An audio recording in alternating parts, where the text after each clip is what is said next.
how do I, you know what I mean? Like, do I? Sorry, hold on. So I add a new tab. We're live, FYI. Like right now. Yeah. We are live. Oh, so now I have to start behaving myself. Okay, but I don't have to keep it up. Nope. Okay. You can just stay on. As long as I just don't click on it. Okay. Welcome. Welcome, buddy. Happy Halloween. Oh, it was. I wouldn't say happy. I'm just kidding. My kids are psycho, but it is a full moon tonight. Well, all today. Yeah. You hear me all right? I what's that? You hear me all right? Yeah. Okay. You hear me all right? Huh? Hey. Mamacita. Anyway, so yeah, the kids were really crazy. I think they're just crazy, but you know, everyone else attributes it to a blue moon. We'll see. Well, not blue moon. I think it's what you said. It's supposed to be blue moon, right? No, you did. Oh, sorry, Oh. Jamie proved me wrong. No, I do want to thank you though, because I know that you were talking about maybe postponing, or not postponing, but not doing it tonight. Oh yeah. Yeah, but I appreciate that because You're welcome. I don't know, but I can imagine I'm pretty sure our, couple viewers would they'd mind. miss us. So I'm pretty sure if you watch this podcast, I'm just not. That's not even mean. I didn't even mean it to be mean. I was gonna be like, you must have nothing going on, but that's No, not true. they watch this podcast. Obviously, they watched Joe Rogan, all that other stuff, because we're just as cool I'm as pleased because if nothing else, we've turned some people onto Joe Rogan because I've been asked, it's like, you guys really like this Joe Rogan guy, don't you? And I'm like, And yeah. they haven't. No. What the hell? I was like, watch it, get informed. All right. So anyway, as per the video description and as per viewer requests, I keep a list of, I wouldn't even call them, they're not really even inspirational per se. Like, they're inspirational to me, but I'm weird. Yes, So, we know that. I prefer to think of them as thought-provoking. So I keep a list of thought-provoking quotes in my phone. Anytime I hear something and I'm like, that's interesting, I'll keep it down. You're not going to hear any Gandhi nonsense in here. None of this, be the change you want to be in this world, or see. Gandhi's best quote. Hungry. Just kidding.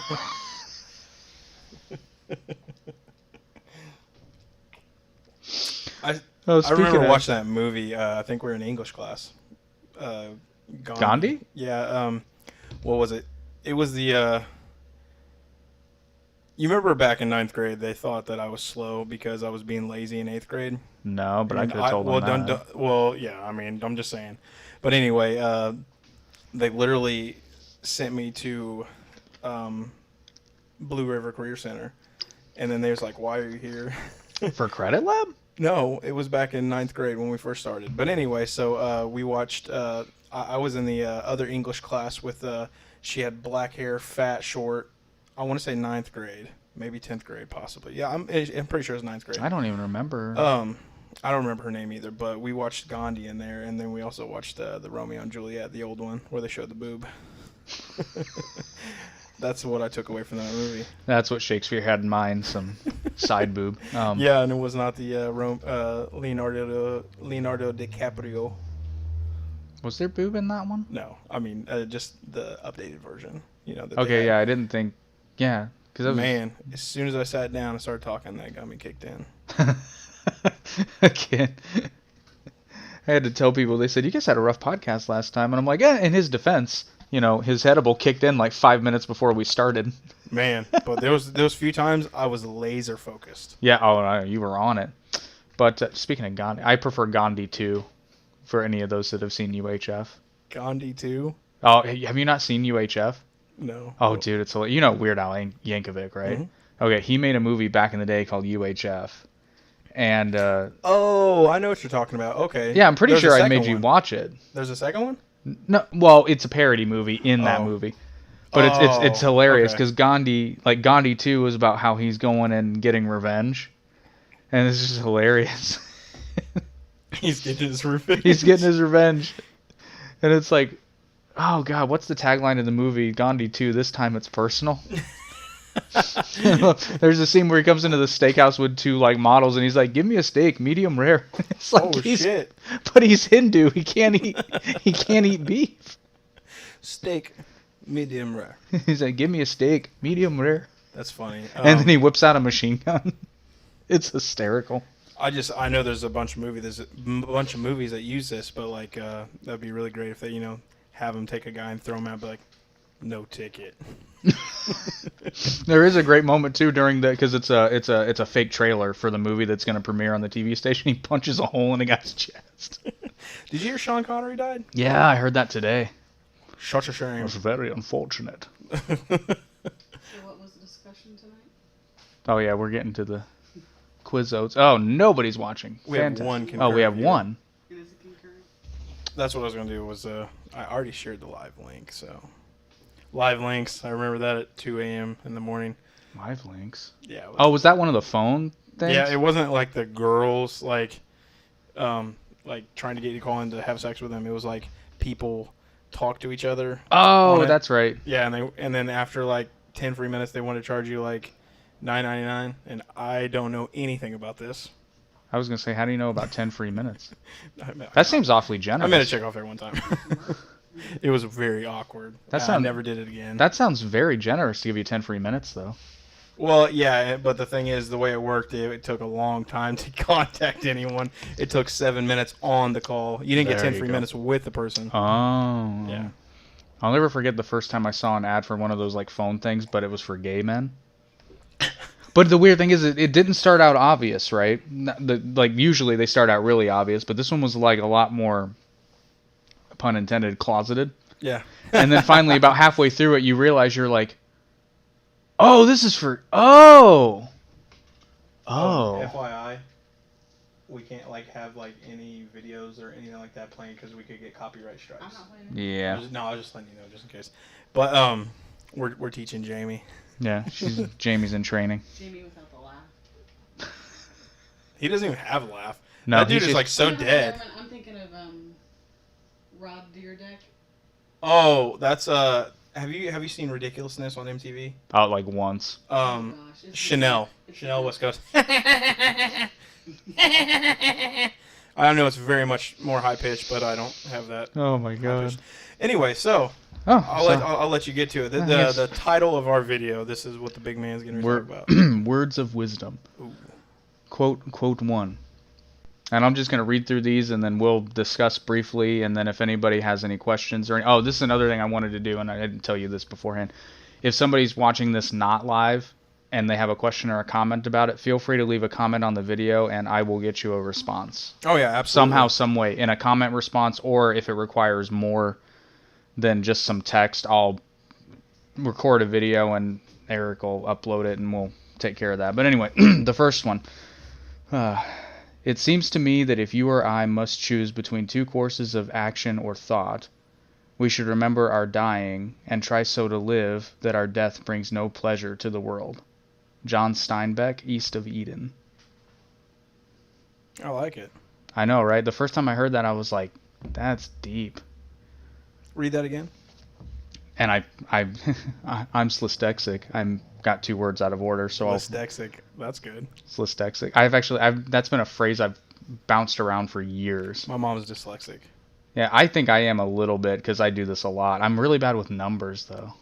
That's actually a big one. Is when it's happened with numbers. Yeah. Letters is you're just trying to go too fast. Basically, yeah. Sometimes. So, especially when I'm reading, when I'm reading out loud, I have to really slow down so Right. that I don't get jumbled. It seems to me that if you or I must choose between two courses of thought or action, we should remember our dying and try so to live that our death brings no pleasure to the world. How would you? Who was that written by? John Steinbeck and his novel East of Eden. Is he alive or dead? I believe Steinbeck is dead. I would hope. Jamie, pull that shit up. No, I'm almost positive because his books are old. He's the same author. John or Jill? John Steinbeck. Right, Jacob the books that we read as a Jingleheimer. kid. Yeah, of Mice and Men. Brian's or Brian's song? no. I was gonna say that's a movie. Whoa! The balls are in dirt. Hit the dirt. The Pearl. Yeah, we read The Pearl. Do you guys remember that? I don't No. think I ever And read The obviously Pearl. The Grapes of Wrath. That was And of course the East of big Eden, one. which I didn't read. But And then he wrote of Mice and Men too. Didn't correct? I try to explain to you? I was in the remedial English class. No, we didn't. I do not know of these books. We didn't read Steinbeck in school. I don't. Well, no, I think we read of Mice and Men. Or unless I'm getting that mixed up with somebody else. Turn that heater off. That shit kicked on. No, actually, it turned off. Or maybe I'm getting my authors mixed up. Of Mice and Men. Oh my God. Okay, while you're No, John Steinbeck. while you're figuring that out, Yeah. have you watched the completely unrelated topic? Have you watched the Alex Jones and Joe Rogan podcast? No, the newest I don't. one. Oh, it is fantastic. Anyway, I'll leave that at that. I guess Watch Alex Jones got some heat because somebody put a video of him going off on some dude in a restaurant. Yeah, and the thing is, of course, just like any video on the internet, you don't have context. Right, I know They the came guy. up to him yeah, first and started harassing him, and Alex Jones. yeah. Well, I mean, frankly, that you're asking for it. Oh, yeah. You know what I'm talking about. I'm just talking about these people in this fucking restaurant. I can't even do his voice right now. I'm sorry, I'm a little retarded. I'm sorry. I'm a little retarded. Oh, they mentioned that in the podcast, and Joe's just like, man, I love that meme. Alex didn't even mention it. He even said that, like he said it as he was paying homage to the meme. He's just like, I'm a little retarded. I'm a little retarded. Okay, so Oh gosh. we got off on a tangent. Anyway, so what was what were we going for? Is he alive or dead? And basically, what I was going to get to I don't think we ever was answered. how would you relate that to today? He died in 1968. Okay, I was gonna say I knew he was a later author, but I was pretty sure he was. So in his prime, 18. How old did you say? 68? Or he died in 68? He died in He was 1968. born in 1902. Okay. Oh, okay, so yeah. 66. So yeah, during that time, how would that translate to today? I think one of the reasons I like it so much is because it's so timeless, because it doesn't relate to anything of the era. It's just a true statement. It's like, basically, I think about it in layman terms as it's kind of a lengthy way of saying, like, just don't be a dick, Oh yeah.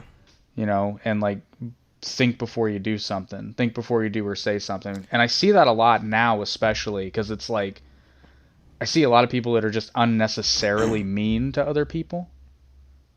Very true. And it's like, but you don't have to be. Alex Jones, for example, we were just talking, we're going to circle this around. It's like, yeah, these guys come up and harass you, but you don't need to get in their face. Who cares what they think? That's just the person he's played for the longest time.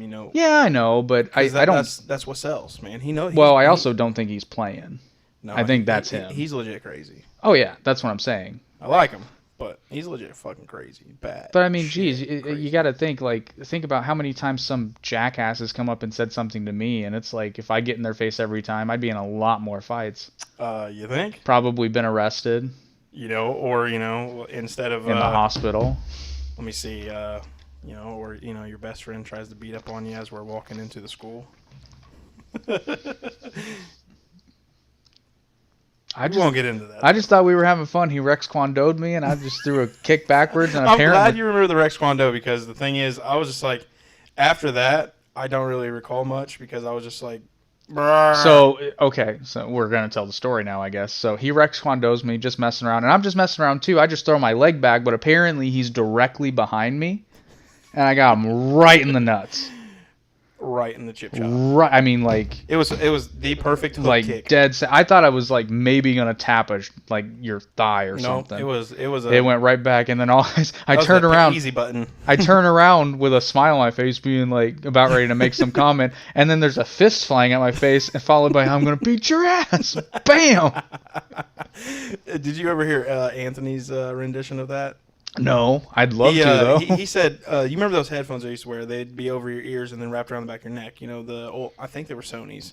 Well, anyway, so I had those on in my backpack. He said, with this hand and this hand, broke the headphones off, ripped the backpack, and then just connected. And that's the way he explained it. He's like, I don't know what the hell was going to happen. And I even told him afterwards, I was like, I started it. I would love to hear a play-by-play of that. Oh, my God. And then he breaks the backpack, and like, then he snaps the No, headphones. let's see the replay. Let's see the replay. Oh, my proudest moment. I think that was one of the last times I actually tried to fight because I was like, I didn't even know why I did it. I don't even know. I didn't So even know like, what was from going then on. I know, but from then on, I stopped like anytime I'd get into an altercation, I would definitely like woo-saw and There you figure go. myself out. There you go. Remember our dying. Well, that exactly. But another thing is, I was gonna suggest from that quote is, I mean, if you want to get technical at cellular reproduction and death, our cells are constantly dying. So technically, we're always dying. Everyone's always dying. Like, Did you do DMT before we did this? no. Why? Yeah, I was gonna say that either makes sense or is very deep. I'm gonna go with the not making sense. But anyway, so please continue. All right. Whoever's out there should comment. Yeah, somebody should engage. Whoever's watching. I feel like you get pity views. Yeah, we should. We do get pity views. Pity views. Oh, fucker. Oh, don't worry. It'll change. They will come. People are used to us being on at 10:30. Plus it's Halloween, you know. Hey, Yeah, Am I I figured. in the shot? Yeah, Not- you are. I mean, kinda. I mean, technically, you could like. Well, go over, I would have to maybe move the 2 or 3 camera. inches his way, but I mean, you're fine. I ain't worried All right. about it. All right, so I guess we'll move on to the next one. It's a good quote. I like that. Yeah, I know. I like that one too. I like all these, but that's a particularly good one. Okay. Midway upon the journey of our life, I find I screwed that up. See? It's dyslexic. Midway upon the journey of our life, I found myself within a dark forest. God damn it. I did it again. Midway upon the journey of our life, I found myself within a forest dark, for the straightforward pathway had been lost. That's from Dante Inferno, Canto 1. So it's actually the first line of the Divine Comedy. That's one of my favorites. I still haven't finished it. I'm about halfway through Inferno. I've read it like 3 times. Really? Yeah, and each It's- time, like, even though you're reading it, like, because of how it was translated, Mm-hmm. some of the stuff is like kind of hard to understand. Very. But It's a tough read. but it is a fantastic book, and that's. I don't even know how I read it 3 times because it's so long, and it's a long read, but it's a good one. It's a long read. It's a hard read, but it's Not a worth Harry it. Potter book, 700 pages, and that shit goes by in an hour, and you're eating lunch. Yeah, no. What I find really interesting is that a lot of the imagery that's used to describe hell, even in contemporary Christian dogma, comes from the Divine Comedy and not from the Bible. Well, that's interesting. Very. Well, and was it Earl or not Earl? Homer. Oh, Homer. I thought you were going Simpson for a second. No, but that's no. Homer doesn't relate to this book. Why do I think why am I thinking Homer? Well, kind of. He kind of does, because some of the figures in Homer's poems are present in the story. Gotcha. And I believe Homer himself. Because they run into Achilles outside the gates. Outside the gates. It's been a while. I need to refresh. Yeah. That's a long one. But yeah, they run into I forget where they run into Achilles. It's either outside the gate or in one of the circles. Well, that's and when he was talking about like walking over, I'm pretty sure this is either that or I'm getting a Supernatural episode mixed in there. Walking, no, that wasn't Supernatural. That was I'll get to this movie in a second, but walking over faces like that are like just in the ground, Oh, you're thinking of gnashing teeth. Are you thinking of What Dreams May Come? Happened on there too. I was gonna say that happened there. Okay, no, actually, what I'm But that thinking movie directly references Oh, yeah. Inferno. and that was a beautiful movie. Oh, it's so Love good. that. But no, this other movie, it's a newer horror movie, Mhm. but it's really freaking cool because it's about that. It's as above, so is below, or as above, so below. I think that's what it's called. Oh, it's fantastic. Like these people are like, I think they're in the UK or somewhere, and they're underneath the one of the church, and they're going through the catacombs. Like Westminster Abbey? I can't Maybe. I Okay. can't recall. They're But anyways, underneath a church. So they're underneath a church and they're in catacombs, right? And they keep going and going and going, and eventually they get to a point, and like literally above the door, at one point, it literally says, "All who enter, ye." How's that word? Abandon all hope, Ye who enter or all who enter. I can't remember the I think actual it's term. I think it's ye. Yeah, but anyway, so and that's what they saw. And as soon as they get past this thing, fucking all shit starts breaking loose. Like weird shit starts happening. This guy who he was in the military. His guy was killed in like a car bombing, and you know he was in a car on fire. All of a sudden, it sucks him into the car on fire. Oh shit! And the car just shrinks down to nothing. Just dude, Shit. it's a wild movie. Anyway, so that was a crazy tangent. Oh, I feel it's gonna happen. But that's the reason I like a lot of these, because they kind of make you think. Because like I read that, and apart from just it seemed really powerful to me. And again, knowing what I know about Dante and why he wrote the Divine Comedy, I'm like, that's such an appropriate first line, because his entire, like, the rug got totally pulled out from under him. You know, and it completely, like, a paradigm shift in his life. And the Divine Comedy was, apart from a very long and epic bitch session on his part, to me, it seems like, especially as you read it, he's kind of sorting through a lot of stuff, like, in his own mind. Well, yeah, I mean, that was... I mean, granted, and like it's literally, and people don't understand. A lot of people don't understand this. The Divine Comedy is essentially like a Renaissance era version of a diss track, because he is mercilessly, I mean, just attacking. Like he runs into people that he knew or knows in hell. Like Inferno is just a giant, like, just rag session on the state of the church and people he knew or thought were corrupt. I read that book, man, and I thought it was real. Like when I first read it, because I was kind of younger, maybe like 19, and I was like, man, this book is fucked up. I was like, I love it. Yeah, it's very. I just kept going, and I was like, man. And then a couple years later, I got the audio book, and I would literally listen to it before I go to bed. I had some fucked up dreams. No DMT. You know they made an anime out of Inferno? No. Yeah, it's not. Why do I feel like I've heard it? Oh well, it's based on the video game they made. Terrible. That video game sucked. I wanted to play it. I played it. The anime wasn't terrible. It was stupid. I don't know about the anime though. Well, I mean, it was literally just based on the game. Mm-hmm. The only thing I didn't like about it is that Dante. First of all, Dante's a warrior in this one, which he's not. By his own admission, Dante was not a warrior. So. No. Not to mention no Virgil. Or was there a Virgil in the video game? I can't remember. I don't think so. I never played through it all. He flew I solo. didn't like that it was a hack and slash. I thought it was stupid. Yeah, he was hack and slash. Yeah, it was hack and slash, so I don't believe there was Absolve people. Remember that? Yeah, I do remember that. That's in the anime too. But the only reason he goes down there is because Beatrice is taken. Mm-hmm. And it's like, eh. I don't think I finished it. I was so disappointed that I stopped playing it. It's trippy as hell. Like, you can tell it's based on a video game because there are levels. Oh, yeah. And levels. It is what it is. I always thought it would make an interesting movie, though, but I think they would get too wrapped up in, like... They tried to make Inferno. And, they did, didn't they? And it was...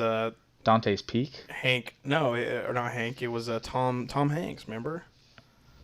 No, I don't remember. Oh, Dante's Inferno. What was it? What was that?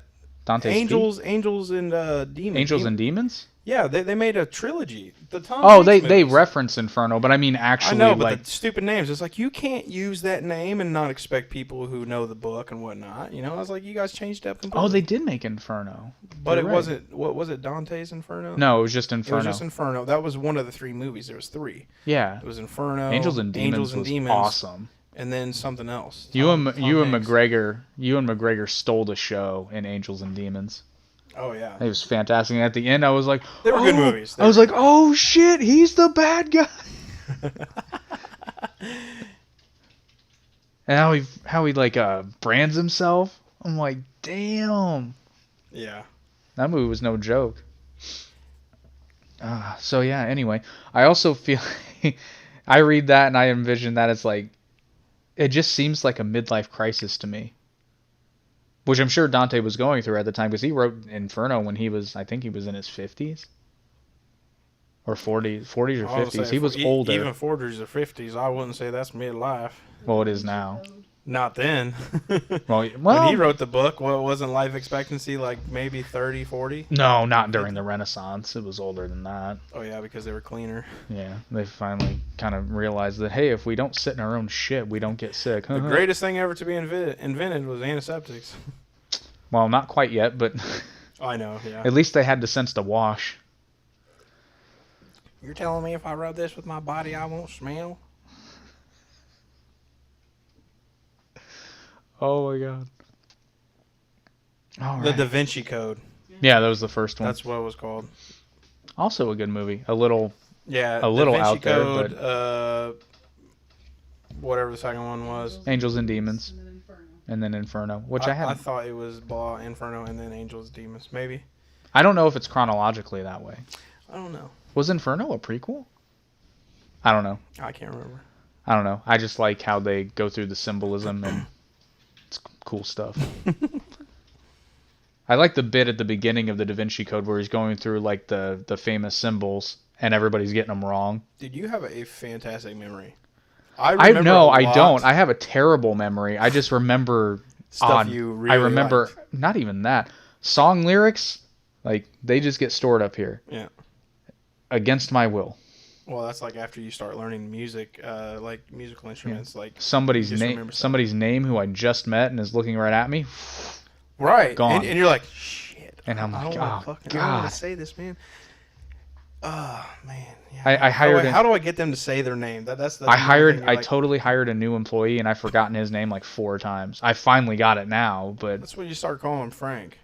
Hey, Frank. That's what my father-in-law does. shouldn't have called him He Frank. calls everybody Frank or Earl. Earl Or Buddy. Fortunately, he's got a good sense of humor, so I'm like, "Hey, fucker."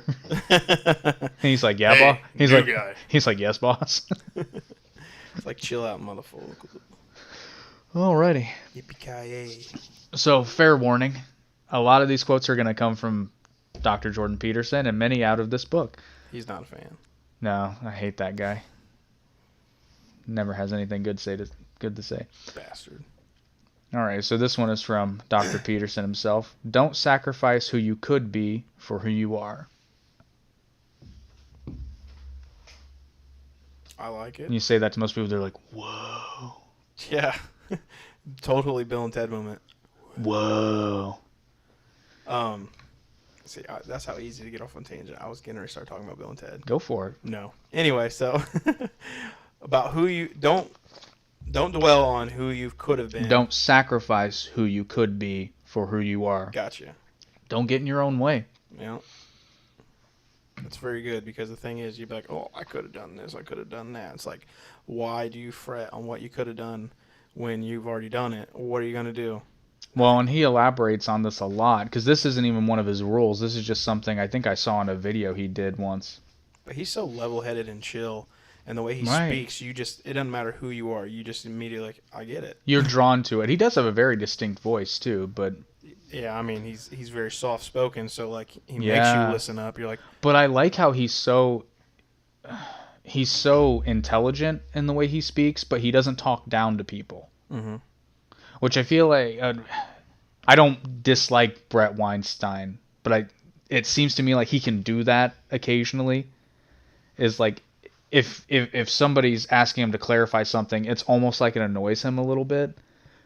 And it's like, oh, I'm sorry, we can't all be PhDs. Yeah, and that's the thing. Brett, he's a genius, but his brother Eric, he's opposite. He's so nice. See, I haven't watched a ton of Eric's stuff. I've only watched them on Joe Rogan's podcast. I'll Yeah. be honest. I like Brett. It just seems to me like Eric he's is the smart guy. well, Brett's a little bit more awkward, I would say. Yeah, but no, what you meant. He's not attacking, but like He's an academic though. yeah, And you can he's, definitely tell. he kind of has that air about him, and not in a bad way. I've met far worse, but I've met far worse.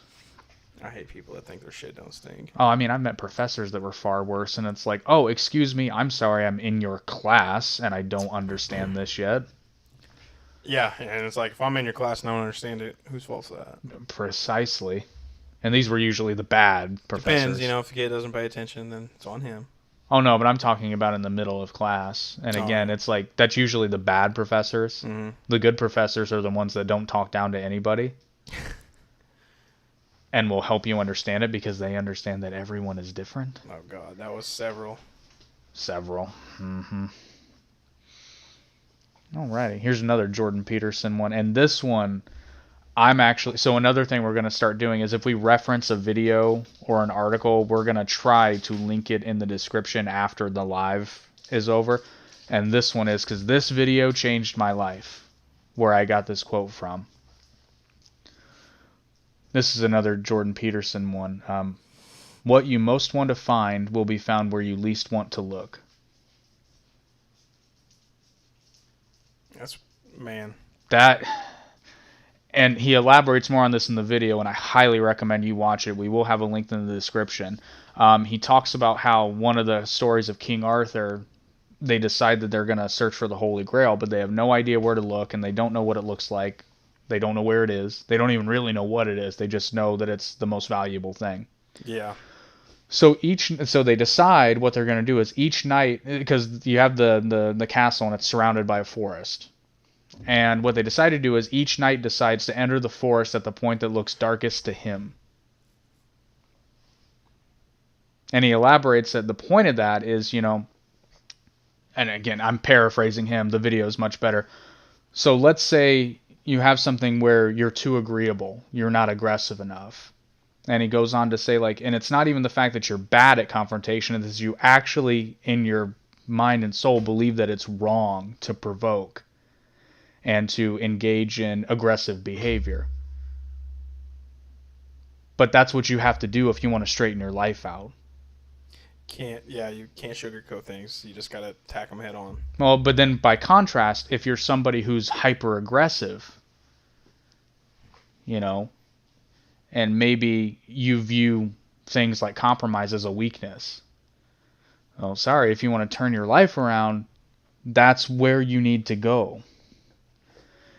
And I love it because it's kind of like a section of one of his longer lectures. It's actually in his Pinocchio lecture, which I'm not going to link, but you can search it. It's his Maps of Meaning class, and he dissects Pinocchio, which changed the way I watched that movie.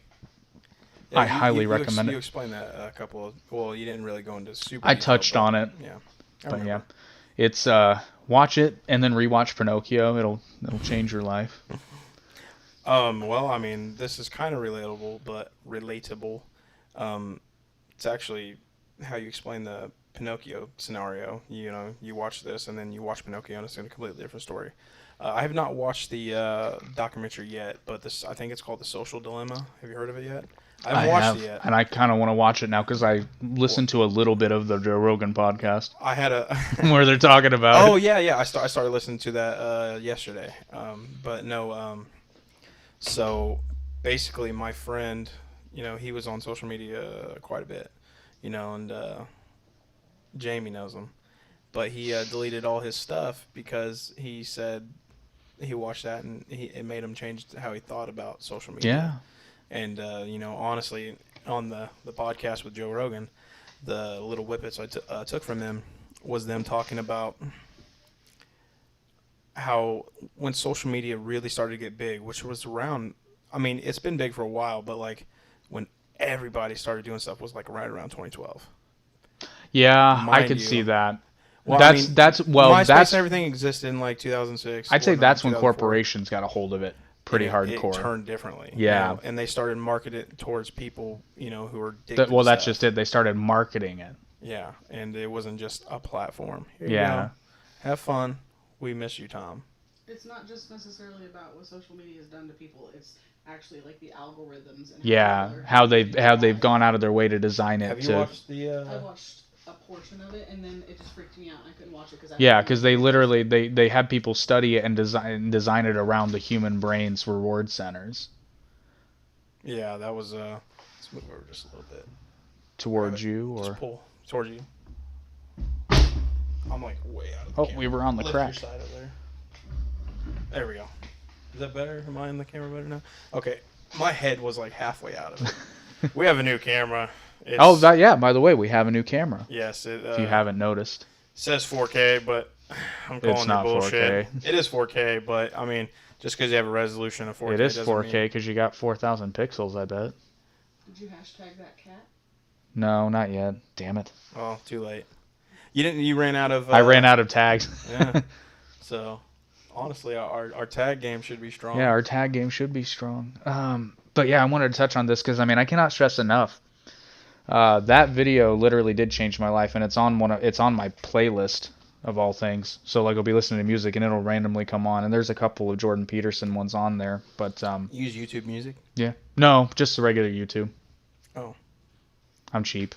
Oh my gosh, dude! The $15.99 or whatever it is for the YouTube Plus or whatever, so worth it. No ads, dude. I'm okay with the ads. I'm okay with the ads.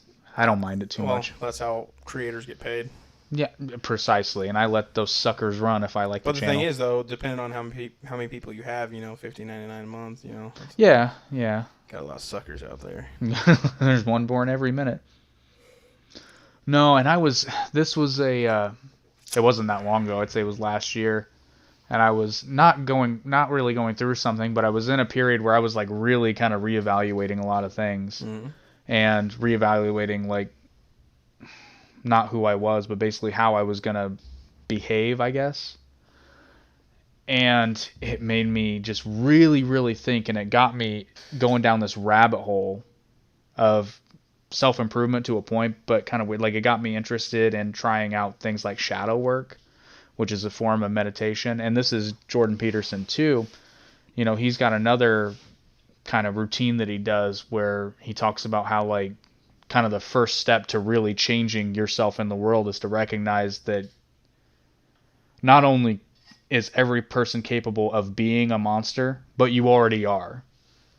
And the sooner you realize that is the sooner you can, you recognize your potential for malevolence and human potential, not just human potential, but your own potential. And an example he likes to give is like, okay, if you were an adult, or even if you were in Germany in the 1930s and 1940s, you probably would have been a Nazi.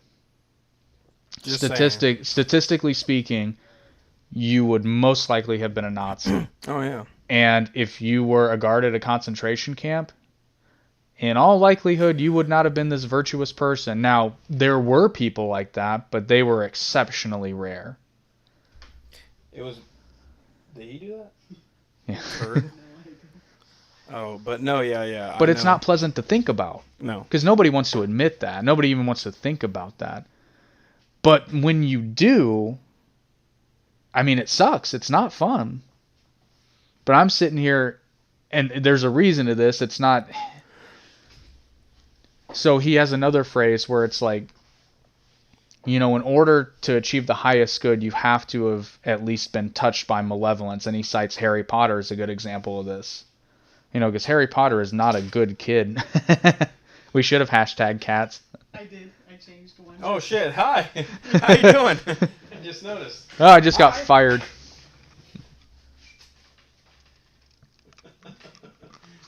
Who did that? Leo, you little bastard. My cat totally just tried shifted the camera. Shift the camera off. Oh, look. Look at me. Look at the camera. Well, you're also further away than you were. Technical difficulties. Oh, that's why. The camera got shifted forward, too. Camera! See what's behind there. Anyway. Excuse us. This is a very high budget. Yeah, very extremely. We have to pay people to move the tripod. Yeah. There's actually a chapter in his book, and one of the rules is don't let your children do anything that makes you dislike them. Oh, gosh. Well, but he goes into this, so, and I'm paraphrasing heavily, but he basically says the main reason for that is it's like, okay, you have to understand that not only is it possible for a parent to dislike their child, it's actually a lot more common than we would like to admit. Truth. Mm-hmm. And the problem with that is, and I'm paraphrasing him, but he says, if you think for a second that you're not the type of just horrible individual that is going to, take it out on your kid because you grow to resent them because they don't, they misbehave and you let it slide and it happens and then it becomes habit and then you resent them. He's like, don't think for a second you're not that kind of person, because you are. Everybody is. Preaching. Yeah. Preaching. But he says, okay, but the best thing you can do is recognize your potential to do that, recognize your ability to be a monster, and then choose not to go down that path. And sometimes that's really tough. It's so right. much easier to be the monster. And I love it whenever he's giving these lectures on any of his rules and principles, he always says, he's like, and it's totally understandable that most people fail at this. It's totally understandable because it's not easy. It's not easy. It's not easy. Would you consider him a self-help? Yes and no. I would consider him self-help, but not like you would generally think. Because a lot of these people are like, oh, it's so simple if you only knew the secret. He's like, well, it's not easy. It's bloody difficult. There's nothing easy. You've got that on lock. Oh, I'm proud because there's a comedian who does a dead awesome Jordan Peterson impression. He actually does an examination of WAP. He's like, oh gosh. He's like, well, the thing about this is that it's wet, and so are lobsters, because they live in the bloody ocean. I still can't get over Ben Shapiro's WAP. Oh god, that's on my playlist. P word. Make that pull-out game weak. Yeah. And then and then he's like, and it just gets proverbial. Whatever he said. I just love how they make the beat. Worse. They love how they make the beat with him going, there's some whores in this house. There's some whores in this house. There's some whores in this house. Oh, it's so funny. But yeah, so it's just that. And I highly recommend, if you're watching this, watch the video that we're going to link to that, because it will change your life. And because he also goes over like the imagery of dragons and what that metaphor means. And it's just... So, who's what? We already have. Anyway. Who's watching? Sound out. Who's watching? All right, but we'll move on to the next one, because I'm going to try to keep the Jordan Peterson ones shorter, because we could go off on wicked tangents on that. So anyway, the next one. Jealousy and love are sisters. That's a Russian proverb. Jealousy... Just read that again. Jealousy and love are sisters. So I don't know who said that. I tried to find it. It just says it's a Russian proverb. Hey, jealousy. Any Blossom fans out there? No, Gin Blossoms. Do you remember that band? Yeah. Hey, jealousy. I don't know if I knew that song. For a second, I thought you were talking about Blossom, like the TV show. Oh, gosh. I was like, whoa. But, there's like 3 people in the world, and we're like, And they're definitely over 30. Definitely over 30. So yeah, not too much to elaborate on that one. That one's pretty self-explanatory. No, I like it. All right, and for all you anime fans out here, this is an interesting one. It's like, the emotional distance between the darkest hate and the deepest love is no more than the width of rice paper. And what is that from? That's from the Samurai X OVA series. Never seen it. Oh, it's really good. You'd like it. It's gory as hell. Well, I think the last actual thing I watched was One Punch Man. I love that. So fun. It's funny. The first time I watched it, I thought it was dumb as hell, but I didn't understand that it was a comedy. Mm-hmm. And then once I understood it was a comedy, I'm like, oh, this is funny as hell. Gag. What would they really call it? It is comedy, but gag. But it was funny though, man. I remember watching that, and the lobster, man, that cracked me up so much. So funny. And but anyway, so we won't get off on that. I love how it's like he just gets so disappointed because he's like, I just want to fight. I am the darkness and the light. No, I'm just kidding. Oh, was the Goku speech? Yeah, that was. Yeah, and remember, not to you, Frieza. So, you need to watch DBZ Abridged. Yeah, you keep saying that. Because that speech is hilarious, and I'm going to tell you this because it doesn't ruin it at all. But he's going through that speech, right, and some of it's serious, and then out of nowhere he's like, I am the terror that flaps in the night. Batman? No, Darkwing Duck. Oh shit. Dude. This is how easy it is. Or what does he say? Something like, "I'm the fridge when I'm the full fridge when people cry out for hunger." I think that's what it is. But I just know I had to pause it when the Darkwing Duck reference. So I'm like, oh my god. I saw somebody on Shelbyville, Indiana, Let It Out page. In our town, they have a little stupid public forum. And it's just called Let It Out, and say whatever you want. Well, this person was talking about Darkwing Duck. There's no way that can go south. Well, these people were talking about Darkwing Duck, and instead of saying Darkwing, they said darkening. Darkening Duck. And somebody was like, darkening? And I was like, yeah, that's really funny, but I mean, that's how you cook one. darkening duck. Wow. I like my duck burnt. Leo, please leave the camera alone, dude. Yeah, come on, bro. No, but that quote's interesting because mad, bro? You mad, bro? Anyway. What's up, bro? But that quote's interesting for a couple reasons. Because one, I mean, the obvious one. But I also started thinking about it recently as like, especially in this heavily polarized climate, it's almost like you have to wonder, because so many people devote, I'll use Trump as an example because he's the obvious one. You have to wonder sometimes, because so many people spend so much of their time shitting on this guy, whether it's justified or not. It's like they're spending a lot of time thinking about this dude. He lives in their heads rent-free. Exactly. But if you hate him so much, you sure are spending a lot of time thinking about him. I mean, do you sit there and dwell on the people you hate? Well, I don't really hate anyone. I was going to say, I don't particularly hate anyone. Dislike. Do you dwell on the people you dislike? No. I try not to. What's the point? Well, and that I will admit, that's relatively new, because, I mean, you used to, especially when you're younger, like, damn kids today. Like, it just seems like the older you get, the more you realize it's like, damn, this is just a waste of time.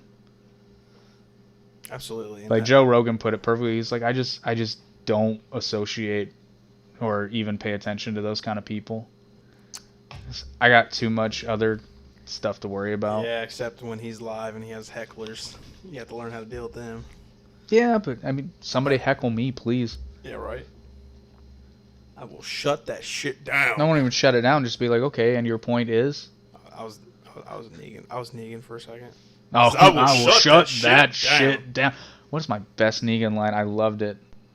I can't. Some killer quotes. Man, you are a badass. I don't think they could have cast him better. No, dude. Than Jeffrey Dean Morgan was perfect. And I know how everybody was so sore after that first episode, when he bashed Glenn's face in. Everyone's like, I don't like that. It's like, by the way, Dead. Have you read the comics? By the way, I called that shit on the cliffhanger, because I'll never forget. I was talking, like, my ex-wife and we waited months to see who was gonna die, and the whole time I'm like, they're like, who's gonna die? I'm like, what do you think? Why do you think it's only gonna be just one person? Glenn. Oh, I didn't even think about that. But Glenn was like already dead in the comics. And yeah, well, I knew Glenn was history. Going to die, but then you're like, oh, this is it. No, he didn't die. No, this is it. And then finally got to that, and I was like, this is it. No, I pretty much knew Glenn was going to die because I knew how he died in the comics. But then I just noticed, like, Abraham was talking so much, spoiler alert. Oh, yeah. And I was like, Abraham was just talking so much shit. I'm like, I think he's going to die too. Yeah, but even when he got hit, he's like, bam, he's just like... Which, one of the coolest well, not coolest, but one of the best death scenes. Because even at the end, he was just like, fuck you. Abraham. Oh, yeah. Oh, okay. For some reason, I didn't put two and two together with you. I thought you said one of the best. And you were referring to our... Well, it was funny because I knew we were trying to figure out. I'm like, well, it's not Daryl. No. Because if Daryl dies, the show's over. Like, that's going to be the last 2 seconds. Because the thing is, if Rick is gone and then Daryl, spoiler alert, but, it's not going on. Well, I mean, Daryl wanted to do a spinoff with him and Carol, and it got shut down because Walking Dead ended. And Norman Reedus was in a interview saying, I don't want to leave the mothership. I don't blame him. The Walking Dead is one of those things that you could have the potential for a multiverse. Oh yeah, but absolutely. But you can't not with major characters. You can't mix the universes with major characters, because I know they kind of did it with Morgan. Because he was in Fear the Walking Dead. But the thing is, though, Fear the Walking Dead, sorry, I don't good. think Morgan was in it for, like, first 3 seasons. No. He came into it. Yeah, because the thing is, I think they had no storyline. Right, but he also wasn't on the other show chronologically when he was on. I want to watch the newer one, the with the kids. World of the Walking Dead. Yeah, it's like the start, and that could be good. Kids together. That could be good. Have you played the Telltale series? No, my buddy did at time, and he said it was a really good game. Dude, so good. So good. I have them all. You can borrow them. It's on PlayStation. Yeah. I sold mine. Dumbass. I didn't need it. I got. Oh man, they're so. Now I will say they're not. The reason they're so good and that I like is because the gameplay is super basic, but it's so well written. And holy shit, you think the show tugs at your heartstrings? Like, oh. Oh, the game. You gotta make some really tough choices. One of the games I played like that was The Last of Us. I started playing it. It's really good. Yeah. The cinematology in it is just insane. And the writing is top notch. Oh yeah, that game's good. All right, moving on. Next. Okay, this is a good one.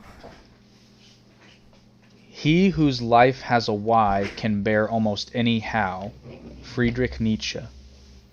He whose life has a why can bear almost any how.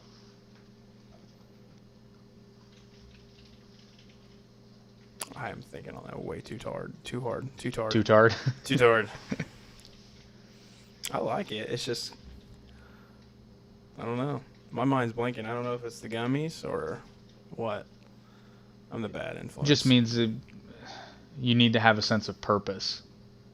Oh yeah, that's all that's from the time you're born to that's all you search for is purpose. Right. Well, and again, we're finding Nietzsche's big thing was that he predicted, and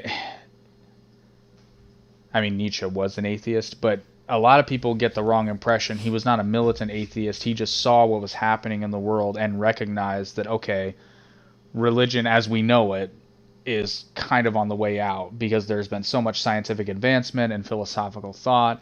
You know, culturally, we're becoming atheist. Now, that's not to say religion has gone away, but culturally, we've become much more, I shouldn't even say atheistic, we've become much more secular.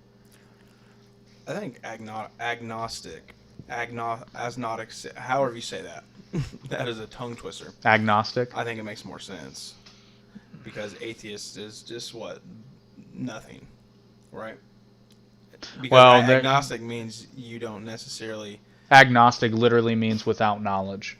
Right. So you're just saying you don't know. You just kind of are here. Then atheism and you just don't believe in God.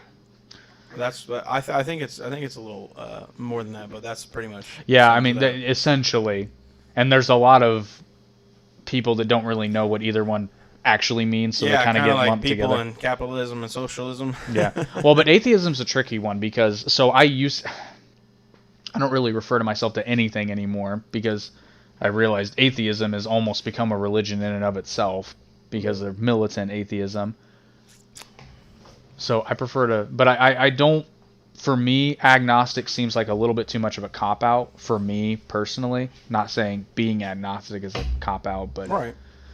To like me anything. It just, because I'm not so, personally, I'm not so in doubt that I would consider myself to be an agnostic and have no knowledge, but I'm also not so militant that I'm going to say like, I mean, like, I know there's no God, so I'm going to ruin it for you, you know? Yeah, but didn't you grow up Baptist? Lutheran. Lutheran? Yeah. Yep. Just hardcore. Went through. I know we went to several Bible camps, or not Bible camps, but lockdowns. Yeah, the lock-ins. Yeah, remember that time I brought Spaceballs and completely forgot about all the inappropriate material? Oh, that was great. That was terrible. That scene, I'm cringing during the assholes scene. It's been a long time since I've seen that. Well, they're going through that bit where like the family, like the family name is Asshole. Yeah. And they're all cross-eyed, and they say asshole like 12 times in 2 minutes. And the whole time I'm just like, oh, I forgot about this, and we're in a church. Yeah, Yeah, but I don't think there was like any really adults in there. I think One. Yeah, but they didn't really stay in the room. They just kind of did their own thing. Yeah. It was like, what were they doing before cell phones? I don't know. Do you remember how great it was before we had little devices in our hands that like took up so much of our time? You know, like I remember had having fun. 4.5 channels. 4.5? Oh yeah, because Fox 59 only came in on some days. Oh yeah. That makes sense. Yeah, I had 6 channels. Yeah. So I could say 6.5 because you had like the point 63.1 or 63. Oh, see, I didn't even have that fancy. It was literally like, it's coming in, but it's kind of grainy. I had like channel 8 would come in my room, but not the living room, and they were just a wall apart. That's awesome. Yeah. Good old days. The Wonder. I had to explain that to my nephews. The Wonder Years. Great show. Fantastic show. Fantastic show. She don't like it. What? She said it was dislike creepy, it. It's and I was just like, it's creepy to me. awesome. Just I can see the that though. setting, like, I mean, I can appreciate it, but it's just. Oh, I can show see is, that. That show is like way like, I don't know. That's how stuff used to be like back in the day. I mean, you put that show and how it's filmed and just the atmosphere of it, and then you take it to a film. What is it? Shawshank Redemption. Like just the way it's filmed and everything. You know, like I don't know. I love those older type of films, but. I just love that they did the whole Fred Savage bit for Once Upon a Deadpool. I haven't seen that yet. That's just the first movie redone or second movie. Second movie redo as PG-13, but there's this whole running. It's a whole running bit, and the movie starts with Fred Savage waking up in a bedroom that's not his. I saw and that. Deadpool's got him shrink wrapped to the bed or duct taped to the bed. He was like, "Oh no, you're gonna read a PG-13 version of Deadpool."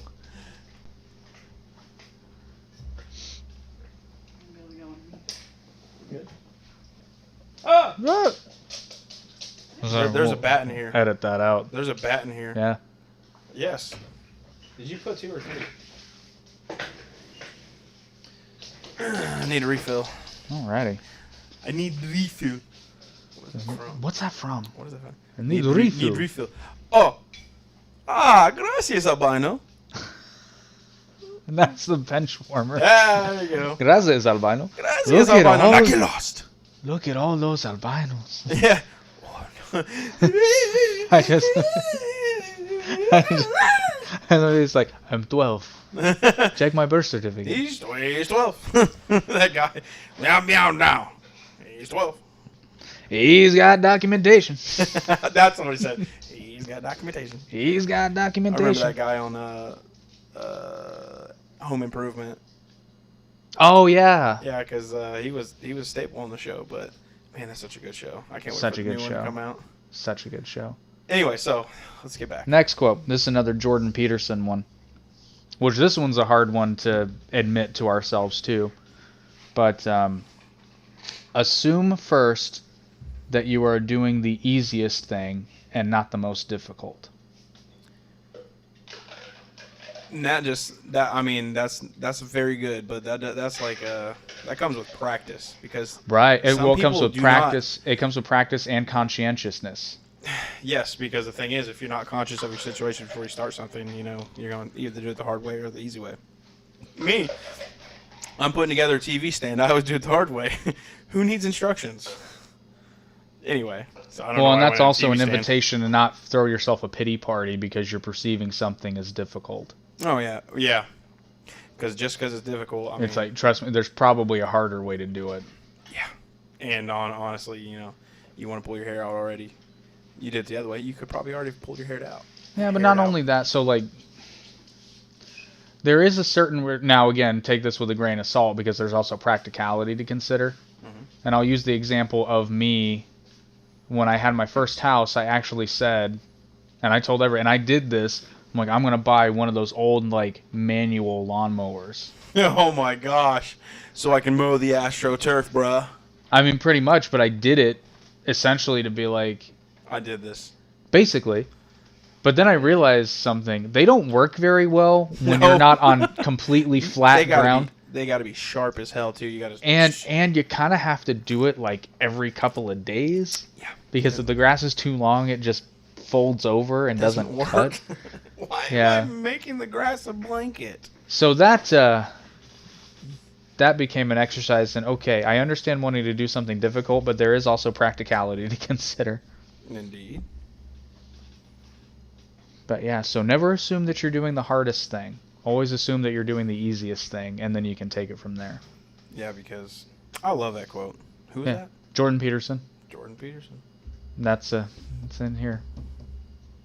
Yeah, because if something's not challenging, you're not going to keep coming back to it. Well, not only that. That's not true. Well, to a point, but and Kierkegaard is famous for this. Soren Kierkegaard, I think is how you pronounce it. Kierkegaard. He's Danish, so it's a. Soren Kierkegaard. No. I'm pretty sure the agreed upon pronunciation is Soren Kierkegaard. But anyway, he's famous, and I'm paraphrasing because the actual quote is lengthy as hell. But he's very famous for basically, coming to the conclusion that in a world where everything is progressively getting easier and easier, there will come a day where people will cry out for things to be more difficult. Because human beings crave challenge. To be fulfilled, we need to do difficult things and overcome them. Push past your limits. Precisely. That's why working out feels so good. Like, it sucks when you first start, yeah, but then when you're done, you get that. Like, literally, we are chemically dependent on difficulty.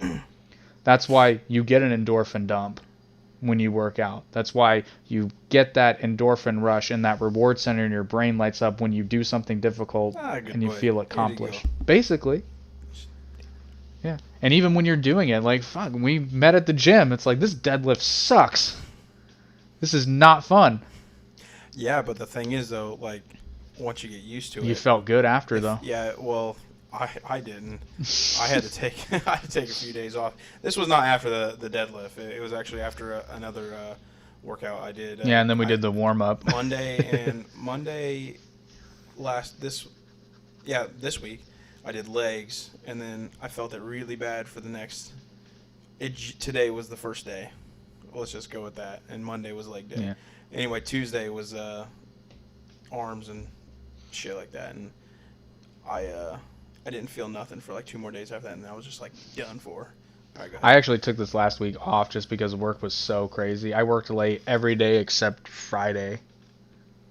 And not 20 minutes, like an hour and a half late. Are you still doing that DoorDash stuff too? No, I haven't done it since I did.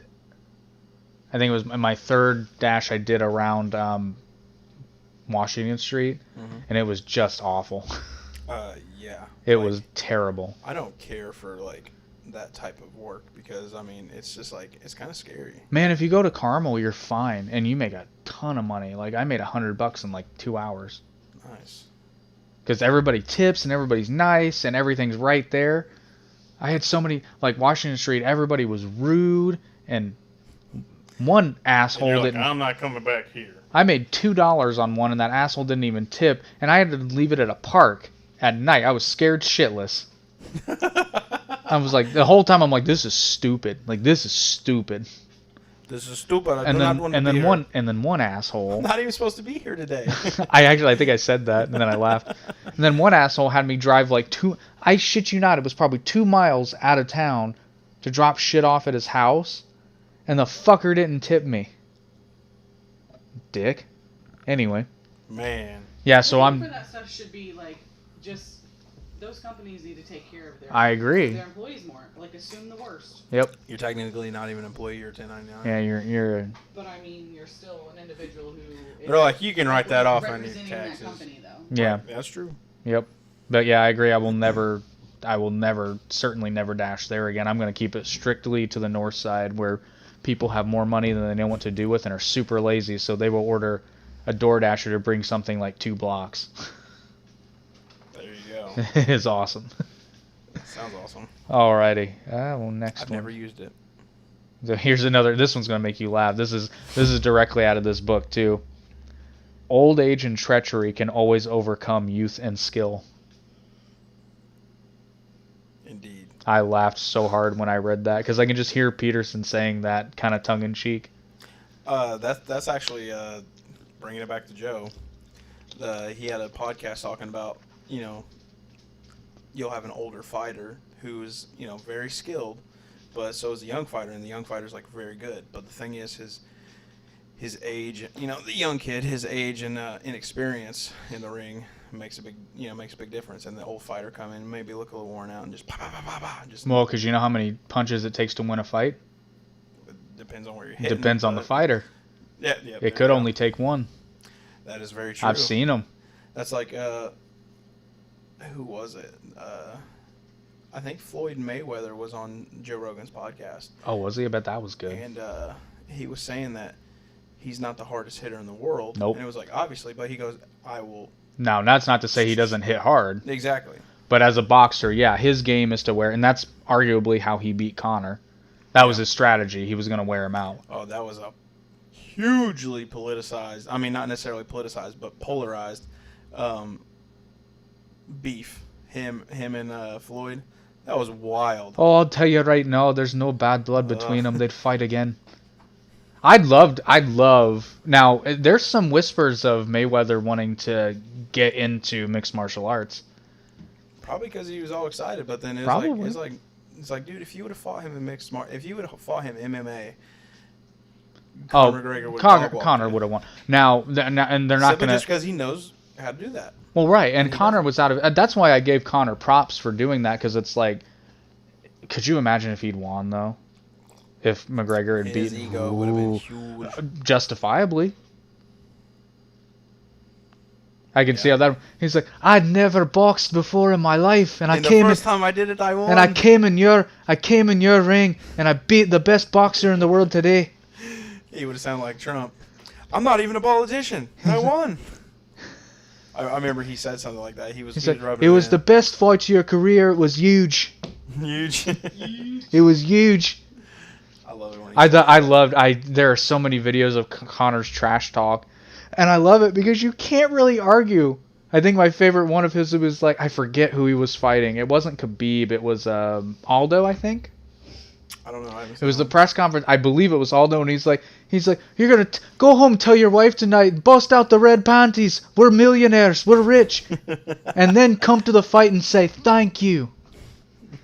And I'm like, but he's not wrong. No, because he shows up that fight, he's already rich. Yeah, that's basically the point he was making. Is like, you agreed to this fight, you got rich because my name. Conor and Floyd, when they were fighting, they both got a very big sum of money. Oh, huge. Yeah, huge. It was insane. Huge. Anyway, so back. I think I mentioned it too because I'd been watching a lot of Conor McGregor fights, and I started doing. Conor does the trick where he puts his lead hand out really far, and he'll just play jab, or he'll keep it out there, and he'll actually just touch the other guy's glove. And I started doing that in sparring. Try to get the reaction. It works. It fucking works. Yeah. I could not believe how effective that was, and I'm a terrible boxer. I'm awful. And plus in Krav, there's a dirty trick where you, like, somebody's got their guard up, you just grab their hands. Mm-hmm. You just grab their hands and go in. And, like, boy, does that make it easy, because you leave it out there, and then they get used to it, and then all of a sudden you're just like, bop! It works so well. Alrighty. Alrighty. So this one is actually a Jake original. Oh shit! I think I'll make one up on the fly here soon. Okay. Oh, I actually skipped one on accident, but it is a Jake original. I was giving advice to a friend when I said this one, but imagine what you can build when you're not constantly picking up the pieces. Tell that to the United States. I know. I said that, and I'm like, damn, that's Jesus good. Christ. That's really good. Man. Well, again, I was unusually observant at that time period, and I saw so many people that I knew or was aware of, or knew people that I knew, and I'm just like, God, these people, like, a lot of these people are just spending so much time working on needless things, and they keep falling apart because of other people, or because of what they were doing, and some of it's not their fault, but it's like, okay, bad things are happening and you're still doing the same things, and you're not gonna change. Again, if you're always picking up the pieces, you're not gonna build anything. Shit, no.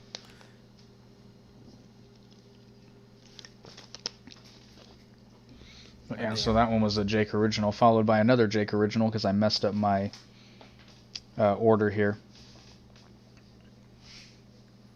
And this is, I should say it's a Jake original, but inspired by Mr. Peterson. Mr. Peterson. Dr. Peterson. He's a doctor. He's a real doctor. Yes. Yes, yes. No.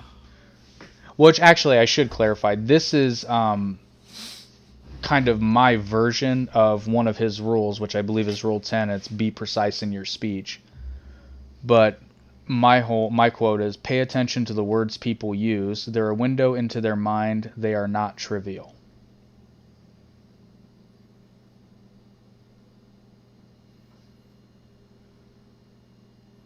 It's very deep. Yeah, but not inaccurate. No. Because again, mine's different from Peterson in the sense that it's not just, it is what they say, it's also how they say it and reading between the lines. And one of the favorite examples I used to point this out is like, okay, and I'm sure we've all heard somebody say this, they lead with, well, I'm not racist, but they're about to say something super racist. That's when someone says, I'm not trying to make you mad. I'm not trying to do this. Well, that one's a little bit different because that's like kind of something that's like, hey, man, I'm going to say something that might piss you off. Well, that's like somebody saying, I'm not racist. It's like, what if you're going to tell like a bad joke, but you don't have any ill intent? You're just trying to make someone laugh. So there's another quote of mine that gets into that. All right. See? So a little bit later. But we'll come back to that. But again, it's just really listen to people when they talk. Really listen. And ask yourself. I mean, this takes a lot of mental focus. Yeah, focus. That's a good mental focus. Illness. Yeah. That's good.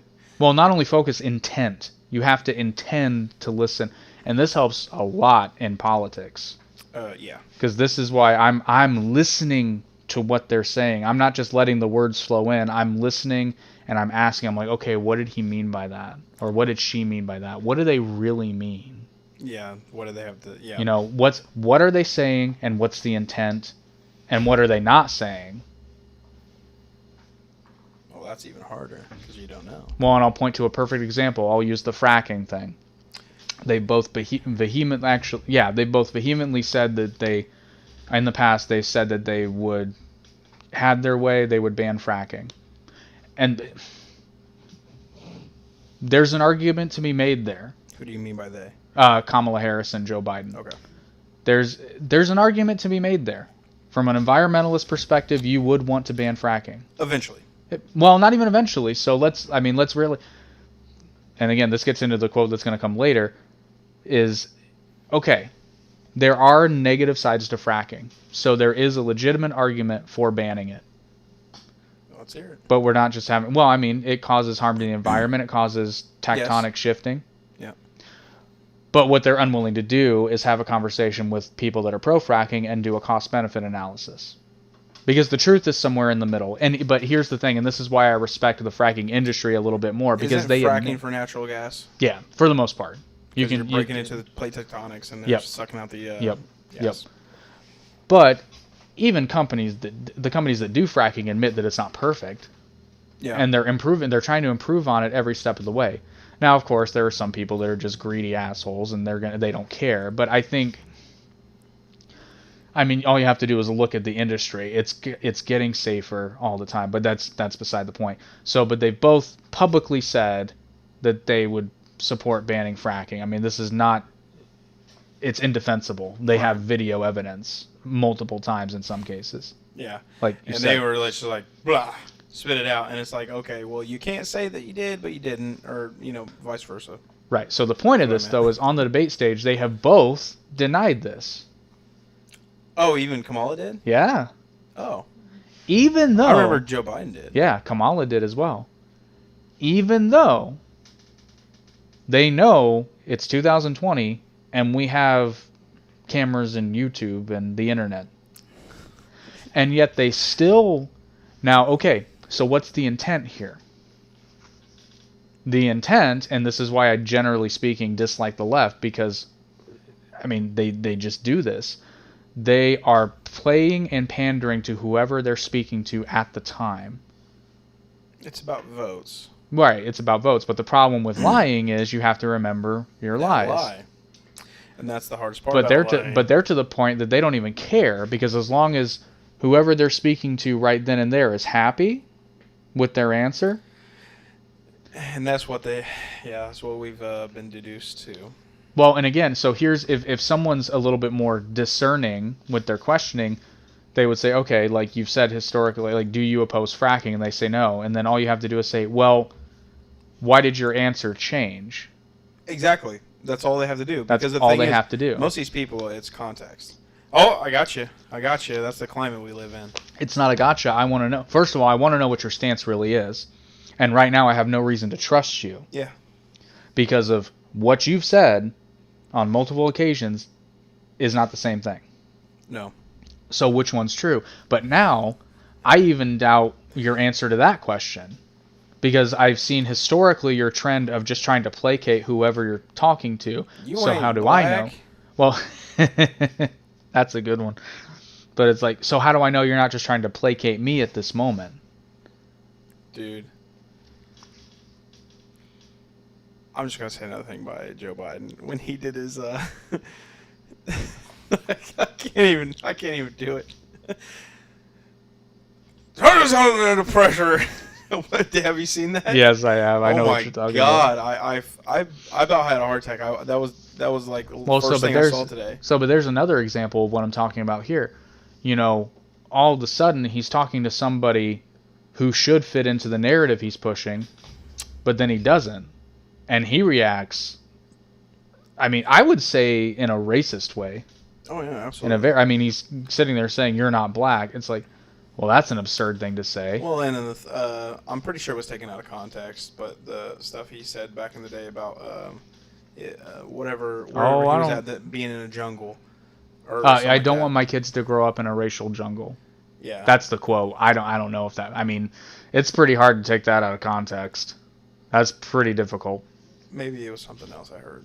Well, no, because that was... I ain't advocating for the guy, just FYI. No, I mean, and again, like, I'm a big fan of getting context, but that's a statement that's really hard to take out of context. Yeah. I mean, because it pretty much only has one meaning. Yeah, kind of like how everyone took the Trump bleach thing out of context and just went wild with it. Yeah. Because the funny thing is, if you listen to the whole thing, he was talking about the UV. Yeah. And the thing is, like, can we get that in there? Which is true. And he was talking, mind you. Yeah, and then he was talking about what was it? Antiseptics. Cleaning the inside, and he was like kind of like what blah does for surfaces, you know. Yeah. And people just mush that all together, and that brings me to the next. And again, coyotes. They're yeah, but the mistake people were making, and not really a mistake, they did it on purpose. But Trump is someone who is not a medical professional. No. And he's trying to express an idea that he is ill-equipped to express. But the thing is, and he was more or less asking a question. As president, he should just not ask that in public. I disagree, though, because it's a legitimate question. It's like, hey, I know, like, they've been telling me about these cleaners that can kill the virus. Is there any way we can... He was talking to him on side. Yeah. He's like, hey, so... It's like, is there any way we could get this incorporated into the human body? And I know that UV... can kill, like, what? And when you'll notice, some of the newer hand sanitizer dispensers have a UV light on them. I did notice that. Yeah. There was some at the mall. Because it's science. UVs, man. UV light kills a lot of germs. Sun. Get out in the sun. Yep. Get out in the sun, vitamin D. All right, let's move on. All right. The fault, dear Brutus, is not in our stars, but in ourselves. A.I.P. Brute? William Shakespeare, Julius Caesar. Oh, that's fantastic. So good. Fantastic. So good. A.I.P. Brute? A.I.P. Brute. Oh, shit. Sound like Old Man Rivers. A.I.P. Brute!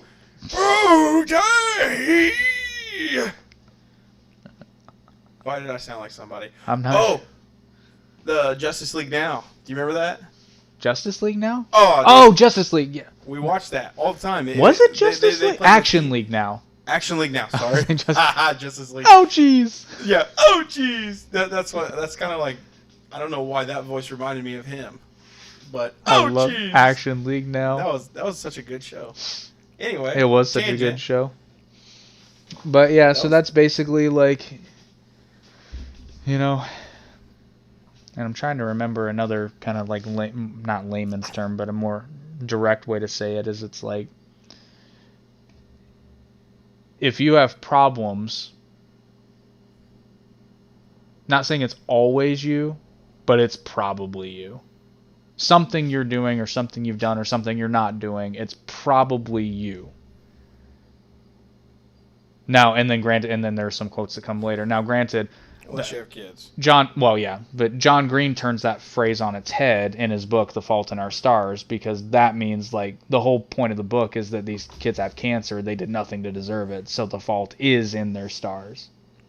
Right. Like, they didn't bring cancer on themselves, so it's actually it's a very interesting turn of phrase.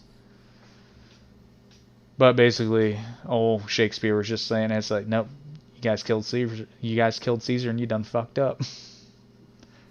And that's when he knew at that point, he fucked up. Well, but it's an interesting thing to think about, though, because Julius Caesar, I prefer to think of it as a cautionary tale of power vacuums. Because, and if you know anything at all about Roman history, is when Caesar was, emperor by that time, which he was never technically emperor, but he was, for all intents and purposes, he was the emperor. Life was actually not that bad. He was corrupt as hell and had a god complex, but I mean, he reformed the grain dole, he got the calendar straightened out, he eliminated a lot of corruption. Now, he did it through corrupt means because he basically took over the government and gave him no choice, but life in Rome was not all that bad. Now, they were afraid it was going to get worse, and it probably would have eventually. Like any civilization. Yeah, well, like anytime you give somebody absolute power, they're probably going to make it worse. Mm-hmm. But when they killed him, it caused a civil war. Oh, I didn't know that. Yeah. I didn't know anything past that movie. Yeah. You're the history buff here. Well, it's even in the play, it's caused a civil war. Oh. So a lot of people died, and then kind of went to shit for a minute.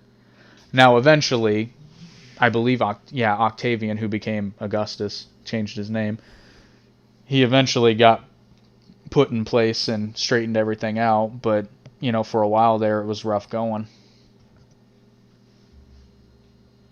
What are we looking at? What is our metrics? Hello, one viewer. Do you have any questions? Hello.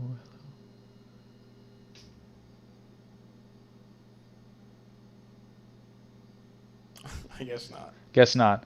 All right, moving on. There's another one from my man Friedrich Nietzsche. A man's worth is determined by how much truth he can tolerate. Oh God, that's tough. Oh, I like to link this back to Peterson again for a change. Because like a running theme with him is like real truth is tough. It's not easy. Because some truths make us uncomfortable, eh? You listen to him so much. I do. It's okay. He's a smart man. I listen to Joe too much. You should listen to him too. Some of the best Joe Rogan podcasts have Jordan Peterson on them. Mm-hmm. My favorites with Joe are Jordan Peterson, Ben Shapiro, Crowder, and Alex Jones. Yeah, well, Ben's podcasts are just fantastic. Amazing. Yeah, but I miss the little quippets with him demolishing people. I miss those.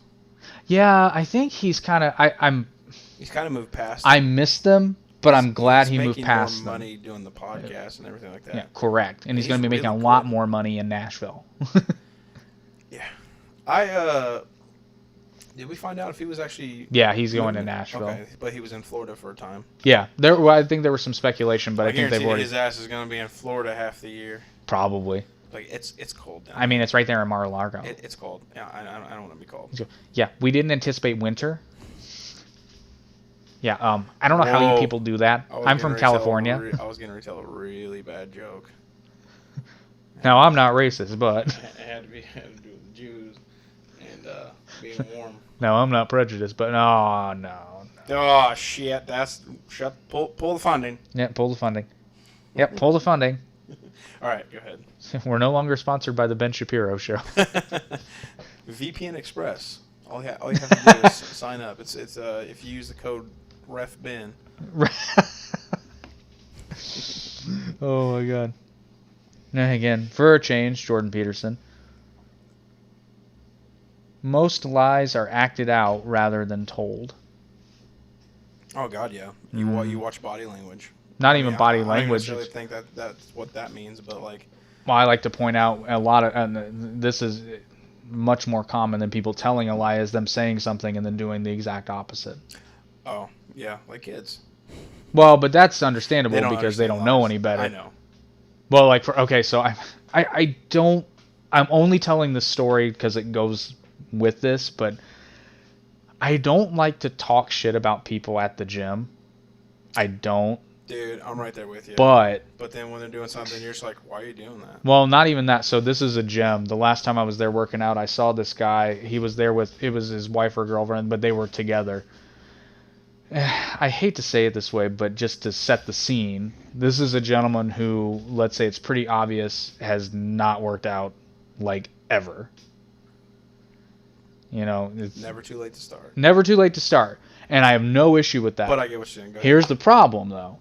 He's sitting there telling his female companion, who also looks like she's never really worked out, explaining to her proper form and how to do the exercises, and I'm just kind of like... Maybe he's watched videos. Or maybe he just got fat and he knew what he was doing. No, maybe. He had that's an injury true. or a sickness. Maybe, but it... Well, okay, I would think that, except that he's telling her wrong. Oh, okay, there you go. Yeah, so that's an important detail. Like, he's telling her completely wrong, and he does not understand how to properly divide sets and reps. You know, because, like, on some, he's, like, trying to get her to max out, and then on others, he's, like, doing sets. What the hell? And he had, like, they're doing bicep curls, and he's got, like, the most terrible form I've ever seen. And he's not doing it properly. He's barely engaging the muscle, and he's doing that lazy negative rep where, you know, he gets it up there and then just drops it. Mm-hmm. You know, he's not staying engaged. That's like watching the people when they're doing the arm bars, like you're talking about, and they're hip thrusting too. You know, back and forth. I'm like, you're using your back to lift that weight. Yeah, so you're need to be defeating the whole still. purpose. Lower your weight. And the funny thing is, I saw a person who is actually a physical fitness guru on YouTube doing it. I'm like, what are you doing, man? I was like, that's not the way you do it. But I was certainly like, not the best way to do it. Might have done his actual set and then started doing it for the video. But I'm like, yeah, maybe, but even so, I mean, you would think that you'd want to showcase proper form more than. Yeah, proper form is a very conscious effort. Though. Yeah. Proper form and exhaustion. No matter how good works just slow up and down. Yep. Yes. But yeah, so watch people. Back to you, Cleveland. Back to you, Cleveland. Okay, this one isn't so much a quote; it's just a funny expression that I like. No. It's funny you mentioned it has to do this. Like I said, this isn't so much a quote; it's an expression. You know, it's like, well, we're not going to rearrange the deck chairs on the Titanic. You don't want to get wet. Well, no, it's just like we're not, and I actually use this at work a lot because it's like that's really we're not going to spend time on something that's completely pointless. I try not to. Sometimes it just happens, you know, and you're just like. Well, and I find sometimes it does happen, but sometimes I ask myself, I'm like, am I rearranging the deck chairs on the Titanic here? And that's beating a dead horse. Precisely. But I like it. Yeah, I got a chuckle. Like, damn it, I'm fucking rearranging these fucking deck chairs again. Damn it, man. I'm rearranging the deck chairs on the Titanic again. That's going down. That's a mouthful versus just saying beating a dead horse. Yeah, but it's funnier. Oh well, yeah, it is because it's like you're like, what about the Titanic? Well, at least in the defense, you want to make sure the horse is dead. You know the Titanic's going down. I'll never let go, Jack. Is Jack the horse's name too? That is the horse's name. That's how you. I'll never let go, Jack, because I'll fall off and break my hip. That's how you bring it full circle. It's like a circle. It comes round and round, and you eventually meet each other. Oh my god. So here's another one. It's a quote that I got from Peterson, but he didn't say it first. In a massacre, there's no decent place to stand. Fuck no. That's from a At the gentleman exit named door. Leonard Cohen. Leonard. Leonard. He sounds like he massacres some people. That name's creepy. Leonard? Leonard. Leonard was the guy who shot the drill sergeant. And what's his name, Leonard? Yeah. And what do you call him? You're talking about Full Metal Jacket, right? Yeah. What do you call him? Private Gomer Pyle. Gomer Pyle. So speaking, You look like you'd fuck a man in the ass and not give him the goddamn common courtesy to give him a motherfucking reach around. that's such a good movie. You look like a faggot. You come from Texas? You know what they got in Texas? Steers and queers. And you ain't got no horns. Such a good movie. It is. Show me your war face. Ah! You know all those things are ad-libbed too. Oh yeah. Well, the thing is, he was a consultant. Well, he was a consultant, but he was actually he was actually a drill sergeant. He was hired as a consultant. And that but dude then they just had him played do it. that same fucking character in so many movies. Yep. So have you Silverman. Have you seen Hacksaw Ridge? No. Oh, you need to, because what? Is he in it? No, but the reason I bring him up is because I was very excited, and Hacksaw Ridge is really, really good, but they have a drill instructor scene in it too. I was not ready. I was not expecting to laugh. Oh yeah. So Vince Vaughn comes in, and I'm like, Vince Vaughn, what the hell's he doing here? And then he does one of the most hilarious drill sergeant bits. And I'm not going to ruin it for you because you will laugh your ass off when you watch it. But I'm just dying. I'm dying over here because they are so funny. And then Jarhead has another really good drill instructor montage. Why the hell did you join the Army? Sir, I got lost on my way to college. Oh, it's such a good one. Okay, now we're going to get into some motivational here. If you say you can or you say you can't, you're right. And that's my man Diamond Dallas Page. Oh, DDP yoga. Right out of one of the workouts. I believe it's Fat Burner, actually. Say that one more time. If you say you can or you say you can't, you're right. If you say you can or can't, you're right. Yep. Excluding some obvious exceptions. But yeah. But yeah, it's totally true. I can't tell you how many times I've been in the middle of a workout and been like... Yeah, and that's the thing, if you feel like you failed, and like, oh, you dwell, and it's like, no, you just get back and you go harder than the last time. Yeah, but you also don't let yourself say, I can't do it. You got to give it. Harder than last time. Yep. Coach Greg. Yep. YouTube. Well, and you also... IFBB Pro. Yeah, well, and also the longer you do it, the more you learn to tell the difference between, like, a mental block and actual muscle failure. Oh, yeah, absolutely. Because I've been in several situations, like in the Krav Maga bag classes, where it's like, I'm mentally there, but the muscles are literally not, like, they're done. They can't do anymore. Locked. Yep. It's just you're pushing and it's not happening. But yeah, so next one is never laugh at live dragons. That's J.R.R. Tolkien in The Hobbit. I mentioned that on the podcast that's before. what I was gonna say. You mentioned that last time. Well, yep. Was it last time? No, I think a couple podcasts ago. Yeah. Yeah. Yeah, then I don't think they said that quote in the movies. No, they didn't. They nobody had to split the quote up into 3 fucking terms. No, and it's not something anybody says in the book. It's just, if you read The Hobbit, it's actually very funny because there are some moments where Tolkien gets a little... They're not jokes per se, but they're humorous for sure. Mm-hmm. And that's one of them. There's another one where Bilbo's killing the spiders and he's calling them names and they're nonsensical names. But he was like, lazy log, I think is one of them. It's like, and that's very rude. And you never call anyone a such and such. And I'm like, that's so funny. But yeah, and this is basically Bilbo's talking mad, just talking shit. And then Smaug puts him in his place, and it's like, you never laugh at live dragons. Mm. Which is basically, don't talk shit, because you never know. I need to reread those. Yeah, and they're very good. I reread them every couple of years, and I always find something. I'd never noticed that quote before. And then this last time I was rereading it, I'm just like, oh, that's even on my Instagram. You're like, bam, son. I was like, oh, that's good. And speaking of Rome... You have power over your mind, not outside events. Realize this, and you will find strength. Marcus Aurelius. Ooh. Who was a philosopher, so that makes sense. Marcus Aurelius. And then I like this because I don't have this as a quote because it's actually a conversation, but in the play, oh gosh, I'm drawing a complete blank. It's a T.S. Eliot one too. Oh my god, I am completely drawing a blank on the... But anyway, it's a T.S. Eliot play. One of the characters is having a lot of mental issues, and she's talking to her psychiatrist. And she's going over all this, and she says to her psychiatrist, she says, I just hope this is all my fault.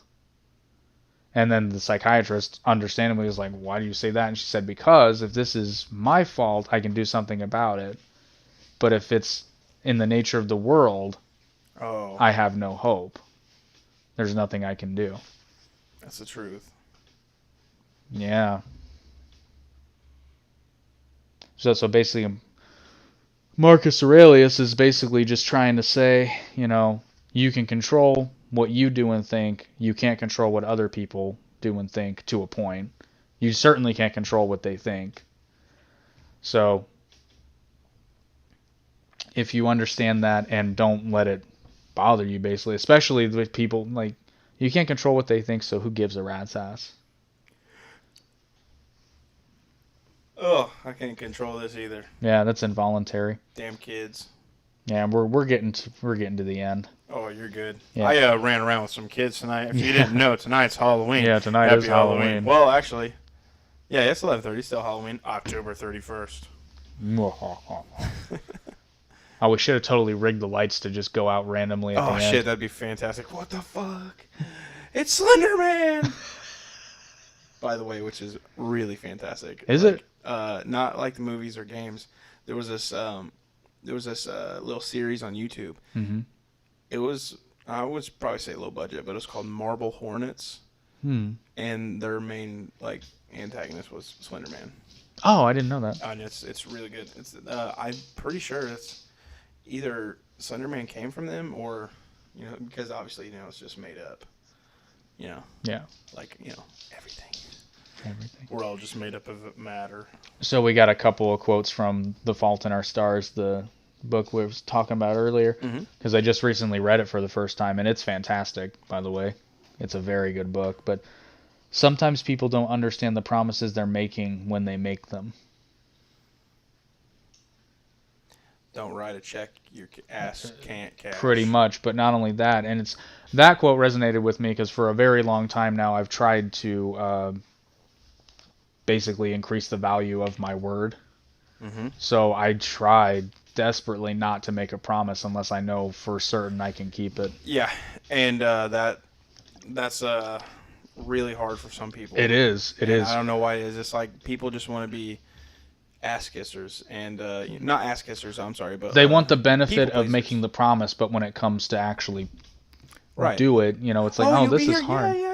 Yeah. Blah, blah, blah. And what's funny is you have no fucking. You're not. Yeah. Going. Well, and what's really funny about it is it's really not that hard because here's the thing: like, if you make plans with me, and I'm not 100% yes, I can do this, it's totally acceptable and easy to say, I have to let you know.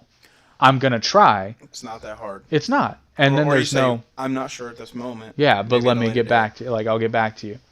And it's like. I mean, we all know that person who, no matter what they say, you're like, yeah, it's not going to happen. Yeah. Everybody knows somebody like that. And then I was pretty on point all life doing this shit. I say I was going to be there. I was there. Generally speaking, yeah. Except when you got your first serious girlfriend, then you disappeared for a year. Everybody was done for it. Which is really funny. I love how we shit on each other during that time. And then it's like, now it's like, why? Of course you're going to disappear. Dude. Yeah, but the thing is, just like you were talking about shitting on people, do you remember at our lunch table, this is completely unrelated and people are probably not going to know what we're talking Maybe about. not. We'll find a way to connect it. But the thing is, we were all sitting at the table, and this actually reminds me of that 70s show, so it's not really intellectual. It was oddly reminiscent to The Circle. So without the marijuana. Everyone was talking shit, and I basically just was like, yeah, you getting laid? You getting laid? You getting laid? That's why I laughed so hard when that happened. It's like, oh yeah? Who's getting some? Yeah. Yeah. And the funny thing is, I don't think I said that before that 70s show. because that 70s show was like right around 2003. You 2004. had said it before I'd ever seen that 70s show, though, which is why I laughed so hard at that scene, And because I'm like, I've when I had saw this that, I was like, conversation. he stole my fucking line. And it was so funny because I literally did that, and then everybody shut up, and Joel was just like, yep. Dude, I gotta tell you, I don't know if I've told you this or not, but there's a story I tell about you all the time because it was so damn funny. That is me. Well, no, not that one. This has to do with your girlfriend, but we were riding back from Vokay, and Christmas was coming up. Yeah. And I don't remember who prompted it, but somebody had asked you, like, what do you think your girlfriend's gonna get you for Christmas? And then I'll never. I don't remember this. Anthony said she's probably just gonna walk out with a bow on it. Oh. And then, but you misheard him and thought he said bowling ball, and then you just go, a bowling ball? That would be awesome. That sounds like me. Oh, because it happened. I was there, and we just died. We just died. I love telling that story. A bowling ball? Because it was so damn funny. Gosh. Yeah, I apologize. I tell that story a lot because it was so damn funny. Man, your memory is really good. Only because it was so funny. I always thought mine was like very, very good, but like you remember details. That's the thing about friendship. Long time. It's timeless. Oh anyway. God, we've been friends since 5th grade. Yeah, I would say. Well, I know it was 5th grade. I would say 4th grade. Were you even at Waldron in 4th grade? Though? Yeah, 4th grade. I came to Waldron at the start of the year. Was that 4th grade? I could have sworn that was 5th grade. Because you and Craig Newton were making fun of me, and then not even a couple weeks later, I saw you where I lived, and you're like, hey, and we're like, hey, and then we talked at school, and it was like, that was it. And then we were inseparable for like 4 years. Yeah, that was good times, man. Do you remember in 6th grade we were reading in class and you misread and you read American Pie instead of American Way, and I got in trouble. You Mr. Ice, he's just like, ugh, and I'm just like American Pie, and then he's like mimicking. You got in trouble because you couldn't stop laughing. I couldn't stop laughing because it was literally the line in the book was trying to mimic the American Way or American Ways, and then he said American Pie, and I just died whole class laughing. Was dying. But I just could not stop laughing, and then I got in trouble for it, and I was like, I'm okay with that. Man, I remember the time he picked Craig Newton up over the projector. Because he kept sticking his pencil in the fan. He'd be like, God damn it, Craig. If you do that one more time. And then he'd lift him up by his shirt. Right up over that thing. You all saw was a big shadow on the wall of Craig's head. I think there were a lot of teachers who said the phrase, God damn it, in reference to one of us. God, easily. We were fucking assholes. Not really. We weren't that bad. We weren't that words bad. of wisdom. I need to stop cursing. Yeah. Curse words. All right, next quote, also from The Fault in Our Stars. And in freedom, most people find sin. Oh my gosh, absolutely. Mm-hmm. That is perfect. Well, I mean, because in a religical. Why isn't that a word? That's religical. That is a good. That's a religical experience. So that's a T-shirt right there. Religical. Holy shit. So we got 2 T-shirts on this one. Religical. So anyway, in religious. Oh my gosh, I can't even think straight now that I said that. Read the quote one more time. Once I get my brain power back. Okay. And in freedom, most people find sin. Yes. So this one resonated with me because Eric knows this, but a lot of people know this, but you may not. So I almost always vote pretty straight libertarian. Yeah. This election, I've been wrestling, and it's thanks to fucking Dr. Peterson again. Because he has, again, I watched another video of his, and he said something that really, really made me think. And it was, in the United States specifically, we spend so much time talking about rights, but we almost never talk about responsibility. Oh, yeah. And then I started thinking, because libertarianism is, maximum freedom. Now, it's implied that there's responsibility there, but they almost never talk about it. They say things like personal responsibility, but they don't really go into what that means. Well, they just give out with great power comes great I mean, responsibility. essentially, it's the same thing. Yeah. But, and I feel like I don't hear this too often in, like, the Second Amendment arguments.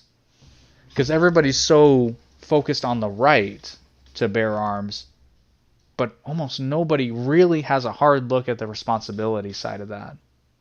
No. Because that's a storage. huge responsibility. Huge.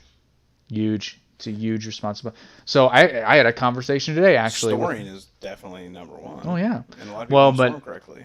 I had a conversation with my business partner today, actually, about, he was like, well, if you were president, or if you were in, because I had to explain to him, it's like, well, if I was president, I couldn't really do all that much, thankfully. But if I were in a position to do sweeping legislation of some kind, being pro-Second Amendment, but, okay, you have to, like, pro-Second Amendment, but also, try to mitigate gun violence. What are some things we could do?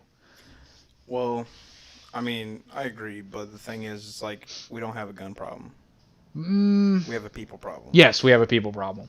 But it's the gun but itself, that's it. Just like we're looking at it the wrong way. Right. We're asking the wrong questions. It's not gun control. It's dumbass control. Yeah, and it's like, how do we do this? And if a certain, not law, but restriction, stops. But the thing is, I don't know. That's slippery. Well, slope. so I'll tell you what I told him today. There were two things I came up with just out of the blue without thinking too much. And I recently learned, I got clarification on this because I've heard and a private gun sale, you do not have to do a background check. Now, this is where the law gets a little screwy. As I understand it, if you're doing a private sale, it's illegal to sell a gun to someone that you know is a felon, but you don't have to check. That seems pretty goofy to me. Yeah, a little sus there. Because all you have to do is say, "Oh, I didn't know he was a felon." Now, if there's laws that prohibit that, I want to know about them. I'm just not aware of any. Well, and the thing is, these rights differ between states. But the thing is, though, the law. I'm talking about Indiana. Oh, okay. Yeah. So, and that to me seems like a massive loophole. So my whole thing was, but then I also listened to, oh gosh, what's his name? Something Noir. He's been on Joe Rogan before. He's a gun rights activist. But anyway, yeah, I forget the first name. It's a stage name anyway. But they were talking about waiting periods, and he's not a fan of them. It's not the leader of the NRA, is it? No. He's just he's a personality who used to be on NRA TV, but I guess he's not anymore. But he was talking about how he's not a fan of waiting periods, and he cites the example of, like, let's say I have a neighbor who, let's say she has a stalker, and there's an imminent threat, and she's done everything right. She's got a restraining order, this, that, and the other. But she's obviously still potentially in danger. I agree with him. That woman should be able to go get a gun today. Mm-hmm. She also needs to pass a background check. Now, it's 2020. You can do a background check like that. It's instant. Yeah, and if you're not, I don't know. So, as long as you pass a background check, and the gun owner, not the gun owner, the gun store has no reason to believe that you are mentally unfit, I say, yeah, you should be able to buy a gun. You pass your background check, and the store owner has no reason to suspect that you're not of sound mind and body. Sound mind. Yeah, you should be able to, in my opinion, you should be able to buy a gun. Now, obviously, everybody can come up with a situation where that's not going to work. But the main focus of this is, how do we prevent the most bad people from getting guns, while at the same time allowing the most good people to be able to get guns with as little hassle as possible, but to keep people safe. It's tough. Yeah, it's tough, and that's why it's right or wrong answer. And then the other thing I came up with, and again, I had to explain this to him. So the Second Amendment prohibits the government from preventing you to be able to have firearms. It doesn't. I wouldn't be opposed to a license program. I really wouldn't. Because you still have the right to bear arms. It just requires a license. That's not infringing upon your right. Infringing upon your right is the government saying you cannot have guns. Well, in a sense, you have to have permission. So is the government saying that you can't? No, because well, again, this is just my You interpretation. have to get someone's permission to do it. Kind of though. That's like, hey England, can we go here? I see what you mean though, because they could theoretically revoke, but That's the thing about giving government too much power. But the thing is, I agree. There should be something. yeah, I think a license is the way to go like with I said, it. Though, it's not a right or wrong answer when it comes. Yeah, to that. and that's where it gets tricky because I view restriction of being able to is making it illegal. Right. The government saying it is illegal for a private citizen. I would view that as a violation of the Second Amendment. Mm-hmm. Requiring a license, I don't really view that as a violation personally. Now I know like the super pro Second Amendment people are like, well, fuck you, and I'm like, well. Okay, but here's the other part of it. So you don't you big red, fuck you. Yeah. Well, and the other reason I'm a proponent of a license is because of the next thing, and this is going to piss some people off. I think if you have guns, you should be required by. Well, I shouldn't say you should, but my proposal would be a caveat to gun ownership is the requirement to have gun liability insurance. Oh yeah, absolutely. Yep. Because and what that means, and this is well, and this is 3 reasons for this. 1, it covers your ass in the event something unfortunate happens, like underwear. That's so good. They 2, cover your ass when it's most important. It discourages a gun owner from lending. Yeah. Yeah, because it's like if your ass is on the line. Kyle Rittenhouse, his buddy let him borrow that gun. Oh, God, how stupid can you be? And yes, I am going to say that was stupid. I don't think the kid would have gotten shot or hurt that night if he was just running around helping people. I agree. With no gun. Well, that's the point I made when we were talking about it. Is like, and even a concealed carry is different. Concealed carry is like... You're not looking for a fight. I'm still tough, but the thing is, you don't know it. Or I am tough, but you don't know Well, it. you're not looking for a fight. Right. You strap an AR to your back. It's like, I got big balls. But you want me to pull them out and show you? No, just kidding. No. But do you? Yeah, do you? No. Yeah. So and again, I think that's the point I kept making because I kept saying to you when we were having that conversation, it's like, okay, but why was he there? He was there with an AR strapped to his back. You know, it's like don't tell me again. That goes back to pay attention to the words people use, and also pay attention to their actions. If you're there to help people, that should be a backpack full of medical supplies, not an AR. And if you want self-defense, conceal carry, or here's the best one, don't be there. Finish your EMT training, and then when you're licensed and able... I thought about what you said on that yeah. night, and I was like, and the thing is, I said it multiple times. I agreed. He shouldn't have been there. Yeah. But the thing is, just like your quote earlier, he was already there and doing this, so, like... Why dwell on what could have been? Right, and again, that's what my lens was viewing it as a situation. I know. And seeing like, okay, where did things go awry here? Honestly, just being there. Yeah. Oh, what else we got? I'm getting tired. There's a few more. We're almost done, I promise. So this is a good one. Like I told you, I just redid the audiobook of Animal Farm, but this quote was on there before. Oh, yeah. All animals are equal, but some animals are more equal than others. But again, I was talking to it how the original rule was all animals are equal. And then over time, their memory must have failed them because they forgot about that second part. I guess it was there the whole time. Kind of like how Biden and Harris, they didn't oppose fracking. Yeah, they didn't. The camera... Well, the citizens of Animal Farm didn't have the luxury of recording equipment. Yeah, it's unfortunate. Most of them also couldn't read, so. It's been a while. Yeah. Like I said, oh, God. Oh, man. I ran around with kids tonight. But I like that quote, though, because, again, it's just, all animals are equal, but some animals are more equal than others. Such a good quote. It's such a good quote. George Orwell was really before his time, and I liked it. I think that man suffered from massive depression. Oh, easily. Because he saw the world and was like, I don't like where this is going. At all. pretty sure everybody with not a filter sees that, but eventually they find a filter. Oh, this makes it okay.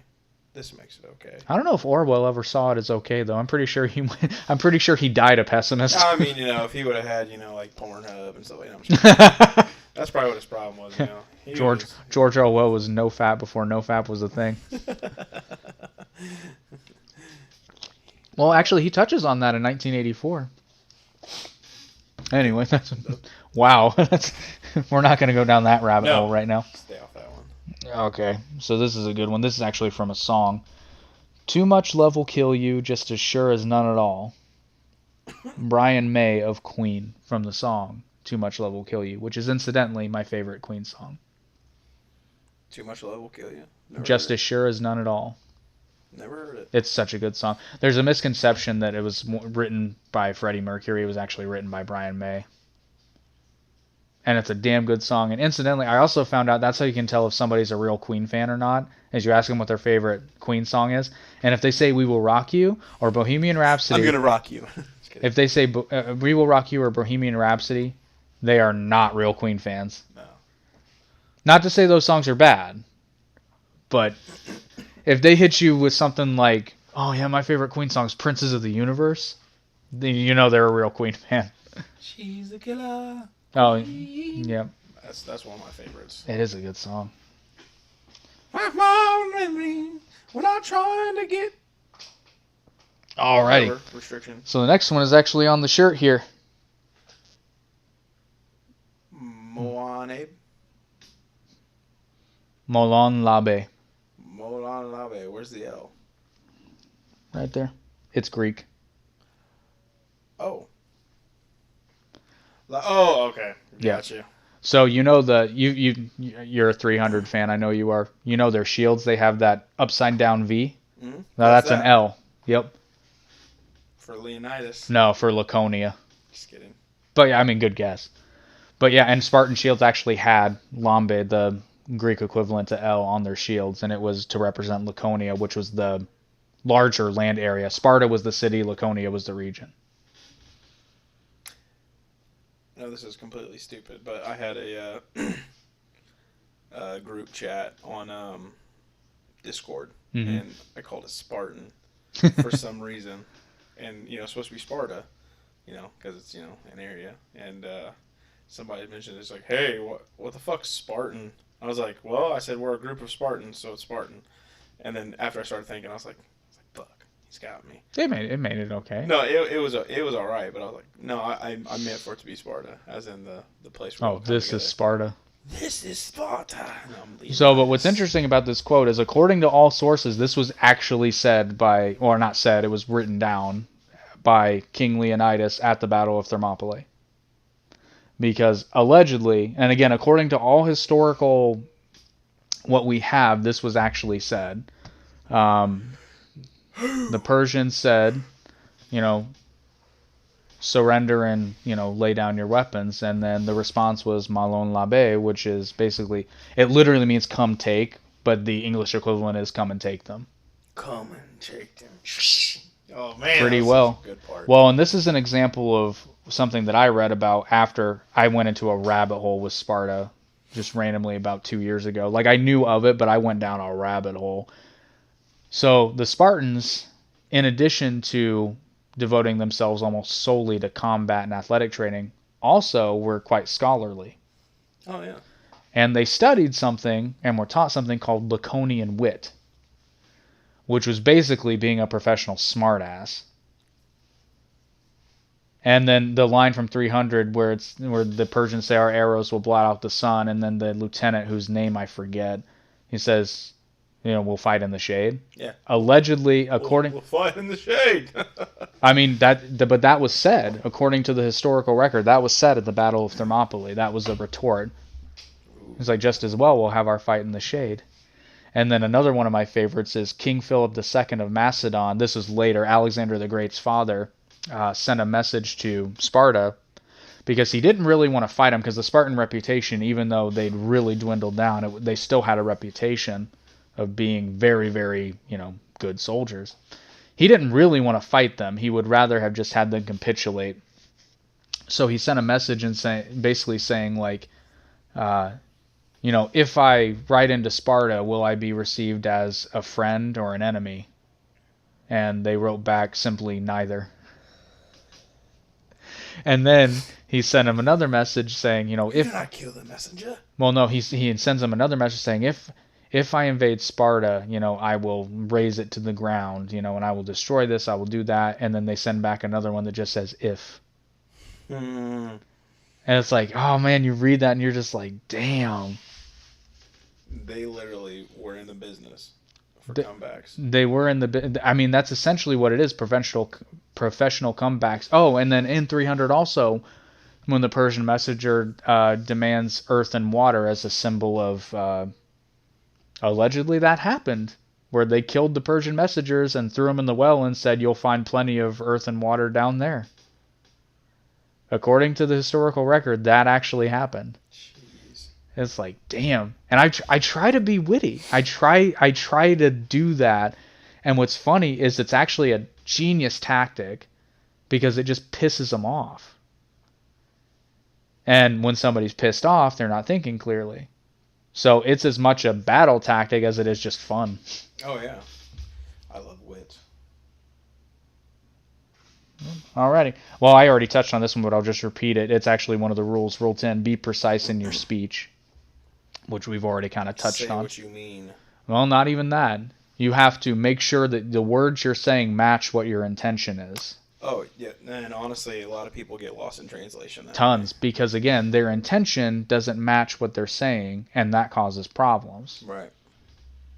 And you can tell. And like, even you can't identify it. You can tell when someone's being disingenuous when they're talking, or just being flat out stupid because they're not being precise in their speech. And it's very easy to do so. All right. We only got 3 more, and then we'll wrap it up.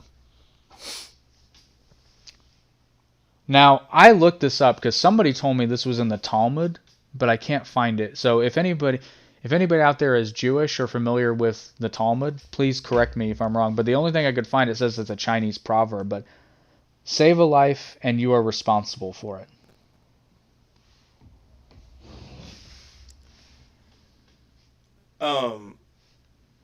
So if you save somebody's life, you're responsible for it? Is that basically what it's saying? Because like, how like everyone in the movies, oh, you saved my life. I'm indebted to you. So the other way around?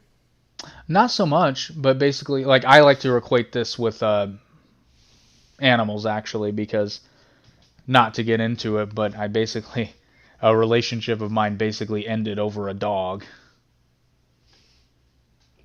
Yeah, I'm not going to go into it, but, the whole thing, it's me or the dog, it actually happened. Was that your last one? Yeah. What? That's crazy. Yeah, but I'm not going to get into the thing, Yeah, but I made it very clear from the beginning that, like, okay, if I take in an animal, like, I don't get rid of animals. Yeah, no. If I take it, and I didn't want a dog. I really didn't want one. Do you have one still? Yeah. Okay. Oh, no, I didn't get rid of her. Oh, no, because that's, like, if I take in an animal, like, they're there for life. Yeah, you're definitely... You do not... I don't do that. I begrudgingly took this dog, knowing full well that, okay, the minute she's here, she's not leaving until she dies. And I'm not going to kill her. Whose idea to get the dog? So it was kind of my idea. So she had found the dog and she asked me if I wanted the dog, and I said no, but let me see a picture, because I really didn't want a dog. And then I saw that she was a pit bull, and I'm like, well, shit. Softy. Well, no, because, if you send a pit bull to the pound, you might as well take her out back and shoot her. Oh, yeah. I knew if this dog went to the pound, she was done. So, yeah, so I ended up with a dog. Yeah, it's okay. Yeah, it's okay. It's a good thing. Yeah. She's a wonderful dog. It's just having a dog cramps your style, because you can't leave them alone for days like you can with cats. Yeah, okay, gotcha. That's all I mean by that. She's a wonderful dog, but sometimes it's just like, God, this would be so much easier if you were a cat. Yeah, it's like I give you a bowl of food here, bowl of food there. Yeah, cats are like plants. You just feed and water them and clean their They shit. knock your shit over. Yeah, that's about the extent of it. Alrighty. So here's another Jake original. This one took a long time for me to put into words, but I mentioned we were going to touch on this. If someone feels the need to justify their words or actions, it's because on some level they know or feel that what they're doing or saying is wrong. Oh, that's kind of like what you said. I'm not racist, but... Right. That's exactly what I mean. And I actually came up with this one in regards to transgender people. Because I touched on this before, they have two, modes of logic that competed with each other. And I'm like, and I see a lot of the trans activists and the way they say things and the way they talk, and it always comes back to the same question for me, is it's like, okay, but why? Like, why do you need to justify this? Because I want to do this is a completely reasonable, reason. Like, you don't really, to my mind, you don't really need to justify it anymore. It's if you're an adult and you want to be a woman and you're not a biological woman and you want to be a woman, then hats off to you.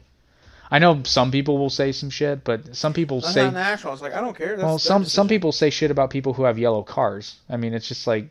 Yellow cars are shit. I mean, I don't get it, but, I'm not going to... That's like pineapples on pizza. They don't belong there. But No. You don't need to justify it. No. Just... I like Everything pineapple. Else, no, but pineapple on pizza, no. Those guys are wrong. No, I disagree. I like pineapple on pizza as a perfectly reasonable... Just, you do you. You're way too reasonable on that. No. You're going to jail if there's pineapple on pizza near me. I'm not even anywhere near affiliated with police. Anyway. Well, no, and I just noticed... And then I started thinking about that, and then I noticed it in so many other places. It's like, okay, but why are you justifying that? Because you don't really need to. No. But then I'm looking at it, I'm like, okay. And then going back to what you say and what you do don't match up. It's like, oh, they're justifying themselves because they don't really think they're right here. And a lot of people don't even realize they're doing it. And then I started looking at it, it's like, holy crap, I do it. Everyone I do it all the time. Yeah, it's not hard. It's not hard. You do it all the time, eh? You just get... you just know. You know deep down that it's wrong. And so now I try not to do that because I'm conscious of it now. And if anytime I'm about to justify something, I think about it and I'm like, okay, do I need to justify this? And if I do, why? Is it wrong? Do I think it's wrong? Am I mistaken? And you really, really start to evaluate everything you do and say. And it sounds exhausting, I know, but it's actually quite rewarding because then you get to the essence of things and you can really kind of separate what is important and what's not important, so to speak.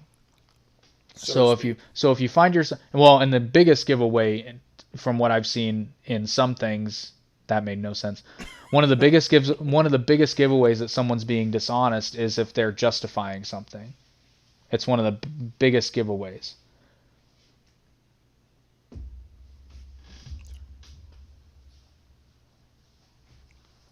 All right, we ready for the last one? Let's go for it. If I had asked people what they wanted, they would have said faster horses. Henry Ford. That's because at the time they didn't have a car. Oh man, that took a second to seep in. Yeah. You have to know that it was Henry Ford that said it. Yeah, I caught it at first, and I was like, Ford. Oh. And then the light bulb, finally turned on. Which is usually paradigm shifts come completely out of the blue. Have you seen Year One? Yes. This is going way too fast. That's exactly, boom, it. Well, and I love to point out that the automobile was considered a revolution that was going to save the planet because the biggest contributor, and yes, we did know about greenhouse gases way back when, the biggest contributor, or so they thought, of greenhouse gas emissions was horse manure. And the automobile was going to save the planet. How does that relate? Say that again. So when the automobile first came out, they thought it was going to save the planet. Yes. Because the biggest contributor to greenhouse gas emissions at that time, allegedly, was horse manure. I don't know. What would they done with the horse manure? Move it or what? Well, right, but they can't stop it from emitting because it methane. Right. Methane. So that these dumbasses thought that created. Well, I mean, it Well, was different then. They ran off steam first. No, gasoline. Was it gasoline? I thought There the were steam engine was some first. steam engines, but the first like viable automobiles ran off of gasoline. Because of the natural combustion. Yeah. Okay. Yeah, never mind. I'm stupid. That's why we call this average intelligence. Well, but the funny thing was I've read some estimates that actually say that that's correct. That the automobile actually did decrease greenhouse gas emissions in comparison. Because you got to understand. So one car equaled multiple horses. So it was just, even if the output was the same, which we'll argue for the sake of argument, like a car probably does pump out more greenhouse gas than your average horse does, but you have multiple horses. Yep. Depends on what you're pulling. You get enough together. Right. You might as well. Well, and even for travel, like most of the time for long trips, you didn't have one rider on one horse. You had horses pulling a wagon or a carriage or something like that, and that was anywhere from, I think, 4 to 6 horses on average. Mm-hmm. So that's a lot of horsepower. That's a lot of horsepower.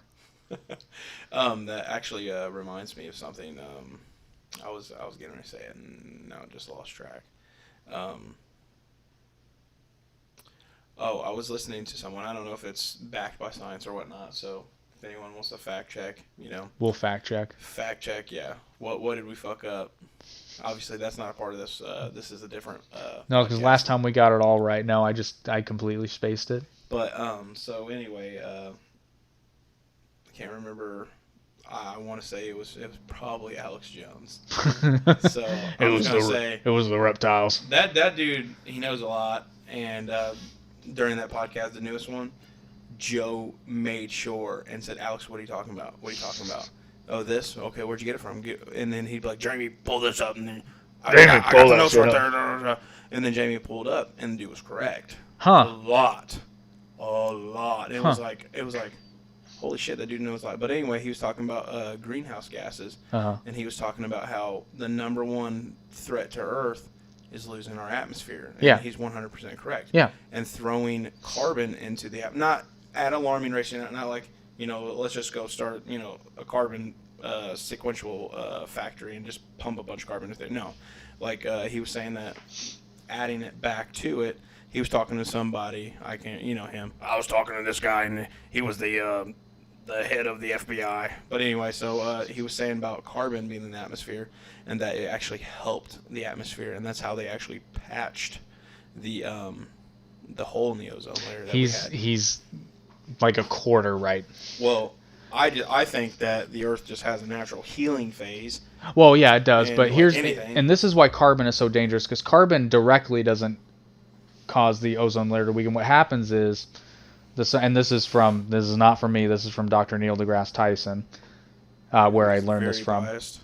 What's that? He's very biased. Oh, don't give me that. He's a scientist. Oh yeah, well we thought freaking Bill Nye the Science Guy was a scientist. No, he was never a scientist. He's a science. And a lot of people get him wrong. They get his profession wrong. Yeah. Oh, he's a scientist. No, he's an engineer. He's like, no, he's an actor. Yeah, Dr. Neil deGrasse Tyson is an astrophysicist and director. He's brilliant. Director of the Hayden Planetarium in New York. He's a very smart man. But anyway, so what happens is, oh my God. Basically, the heat from the sun comes down on the planet, and then normally it gets bounced up mostly from the water in the oceans. It bounces back into the ozone. However, when there's a larger amount of CO2 in the atmosphere, the heat bounces back down off of the carbon atoms. Yeah, right. So you get a bouncing heat effect, which is a large contributor of global warming, and that's why carbon in the atmosphere is a big deal. Now, what Alex is probably talking about is the Earth does naturally have carbon in the atmosphere. The thing is that we're adding more to it, which is causing that heat effect to be affected. Well, and the thing is, I think he also went into that. He was talking about, like what you're saying, the heat's coming back down to the Earth. Mm-hmm. And what he went into explanation was that carbon and natural gases down inside the earth, that all gets pushed back down, and eventually it's got to be used up somehow. So that those the whatever from the atmosphere needs to come back down, and to level balance. And like they say, it comes back down into the earth, and that's why it's good for us to use natural gas and all this other stuff. And I was just like I said, yeah, grain of salt. But the thing is, I'm sitting there going like, I don't quite understand this. Because natural gas it does burn cleaner than coal, but it still does put the shit out of it. But the thing is, you'll just have to watch it. And I'll watch it. I get what you're saying. I'll watch it, but I also have a hard time believing anything coming out of Alex Jones. Yeah, I'm telling you, dude, watch. But I will say, he called Pedophile Island almost verbatim. I mean, do you remember the video from Bohemian Grove? No. There was a video that was surfaced on the internet around early 90s, late 90s, and it was just like, it showed the rituals they do, like from a far away. It didn't show anybody dying or anything like that, and you could just hear like screams and whatnot, because about the Bohemian Grove, right? Nope. Oh my gosh. You got some Googling to do. Not right now, but look up. There'll be. Is this a rabbit hole I want to go down? It's a rabbit hole, and you would need the hat the entire time you're looking this up. But anyway, so we'll take this for later. So, yeah, dude, the Bohemian Grove is nuts. But Alex Jones actually he snuck into that island. Oh, really? Yeah, and it's with a bunch of high-profiled Republicans. I want to say probably Democrats, but they were probably mostly Republican. But they were high-profile and very powerful people. Yeah. And they all meet at this island. And it's weird, man. They have like... See, before Epstein, I would say that you're crazy. But, man, I mean... And I heard... The Bohemian Grove, actually, everything about it has been out longer than Epstein. Way longer than Epstein Island. Yeah. But the thing is, nothing's come about it because it's not... Is this related to Pizzagate? They're QAnon? No, not really. No, not okay. I mean, maybe. I mean, basically, leaders, in order to get into this, like, they did homosexual activities so they could be like, I got you. So you say anything. So basically, like, required blackmail. Yep. Huh. And so they would do that, and the elder would, blah to the dude. And so it was like... Sounds like some cult shit. Skull... No. What is it? Family Guy. Herbert. Oh, no. Get your ass down here. I'm tired of your ass. Who wants popsicles? I can't do that. I used to be able to do it better, but I can't so much anymore. I kind of stopped doing that impression because it stopped being as funny because shit got real. Yeah. Like, it used to be funny, You but can't now laugh it's about not. that dude anymore. I mean, you I can. still do, but you certainly, I don't think you would be able to get away with doing too many new jokes. No. Because it's no longer, like, again, things got a little too real. So what else we got? That's it. All right, that was a nice and easy little podcast. Next week, we're not really quite sure. Oh, I thought we were got gonna some ideas. Well, so next week we're gonna meet the Saturday after the election. So I thought it would be fun to see how it goes, and then make some predictions for the next 4 years. Oof.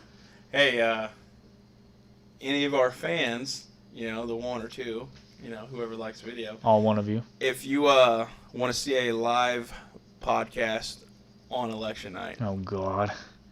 Get us some likes on this video. I think that's a terrible idea. I'm just gonna say 20 likes. I mean, damn it, ain't hard to get nothing. 20 likes on the video, and we'll do a live one. Oh God. I mean, if you like us at all, so it's whatever. We're probably not going to be able to finish it though, because some of those ballots aren't even going to start getting counted until the day after. But But you never know. There could be just a wave of blue or red that pretty much settles it. I think it would be. I think it might be fun to do, but we'll completely could be depend fun on you, Yep. the viewer. So we're going to call it 20 likes? 20 likes, that ain't much. We'll be your dancing monkeys for 20 likes. We will be your dancing monkeys for 20 likes. So let us know. But do you have any things to say? Do you have any quotes that you can make up right off additional words of wisdom? Additional words of wisdom. I have some. Eat plenty, rest plenty, and what's the turtle hermit way? Eat plenty, rest plenty. I don't remember. Eat plenty, rest plenty, and I can't remember. I'll just do DBZ abridged version. Push-ups, sit-ups, and plenty of juice. Plenty of juice. You heard it on here, people. This is Words of Wisdom. Volume 1. If you want to see a Volume 2, you're going to wait, because that was my entire... Comment and let us know if you like this segment, and we will do more. Yeah, but that means I have to find more quotes. That's not hard. Or maybe for Words of Wisdom, we can pick a topic and really just dive into it. Yeah, and actually any topics, that you would have any ideas on, put them in the comments. Yeah, if you want to hear us talk about something, no matter how ridiculous. No matter. There's one person who's like, I'd like to know how you feel about taxidermy. But specifically on armadillos. I'm pretty stiff about that. Taxidermy. You say taxidermy on a dildo? No. What? It's like, so you're gonna No, so particularly on the armadillo. Armadillo, see? Bowling ball! Yeah, that's right. Selective hearing is a chronic condition. Oh my gosh. Well, people, that concludes. That concludes tonight's podcast. I'm Rush. I'm Walter Karkoff. And that's the way it is.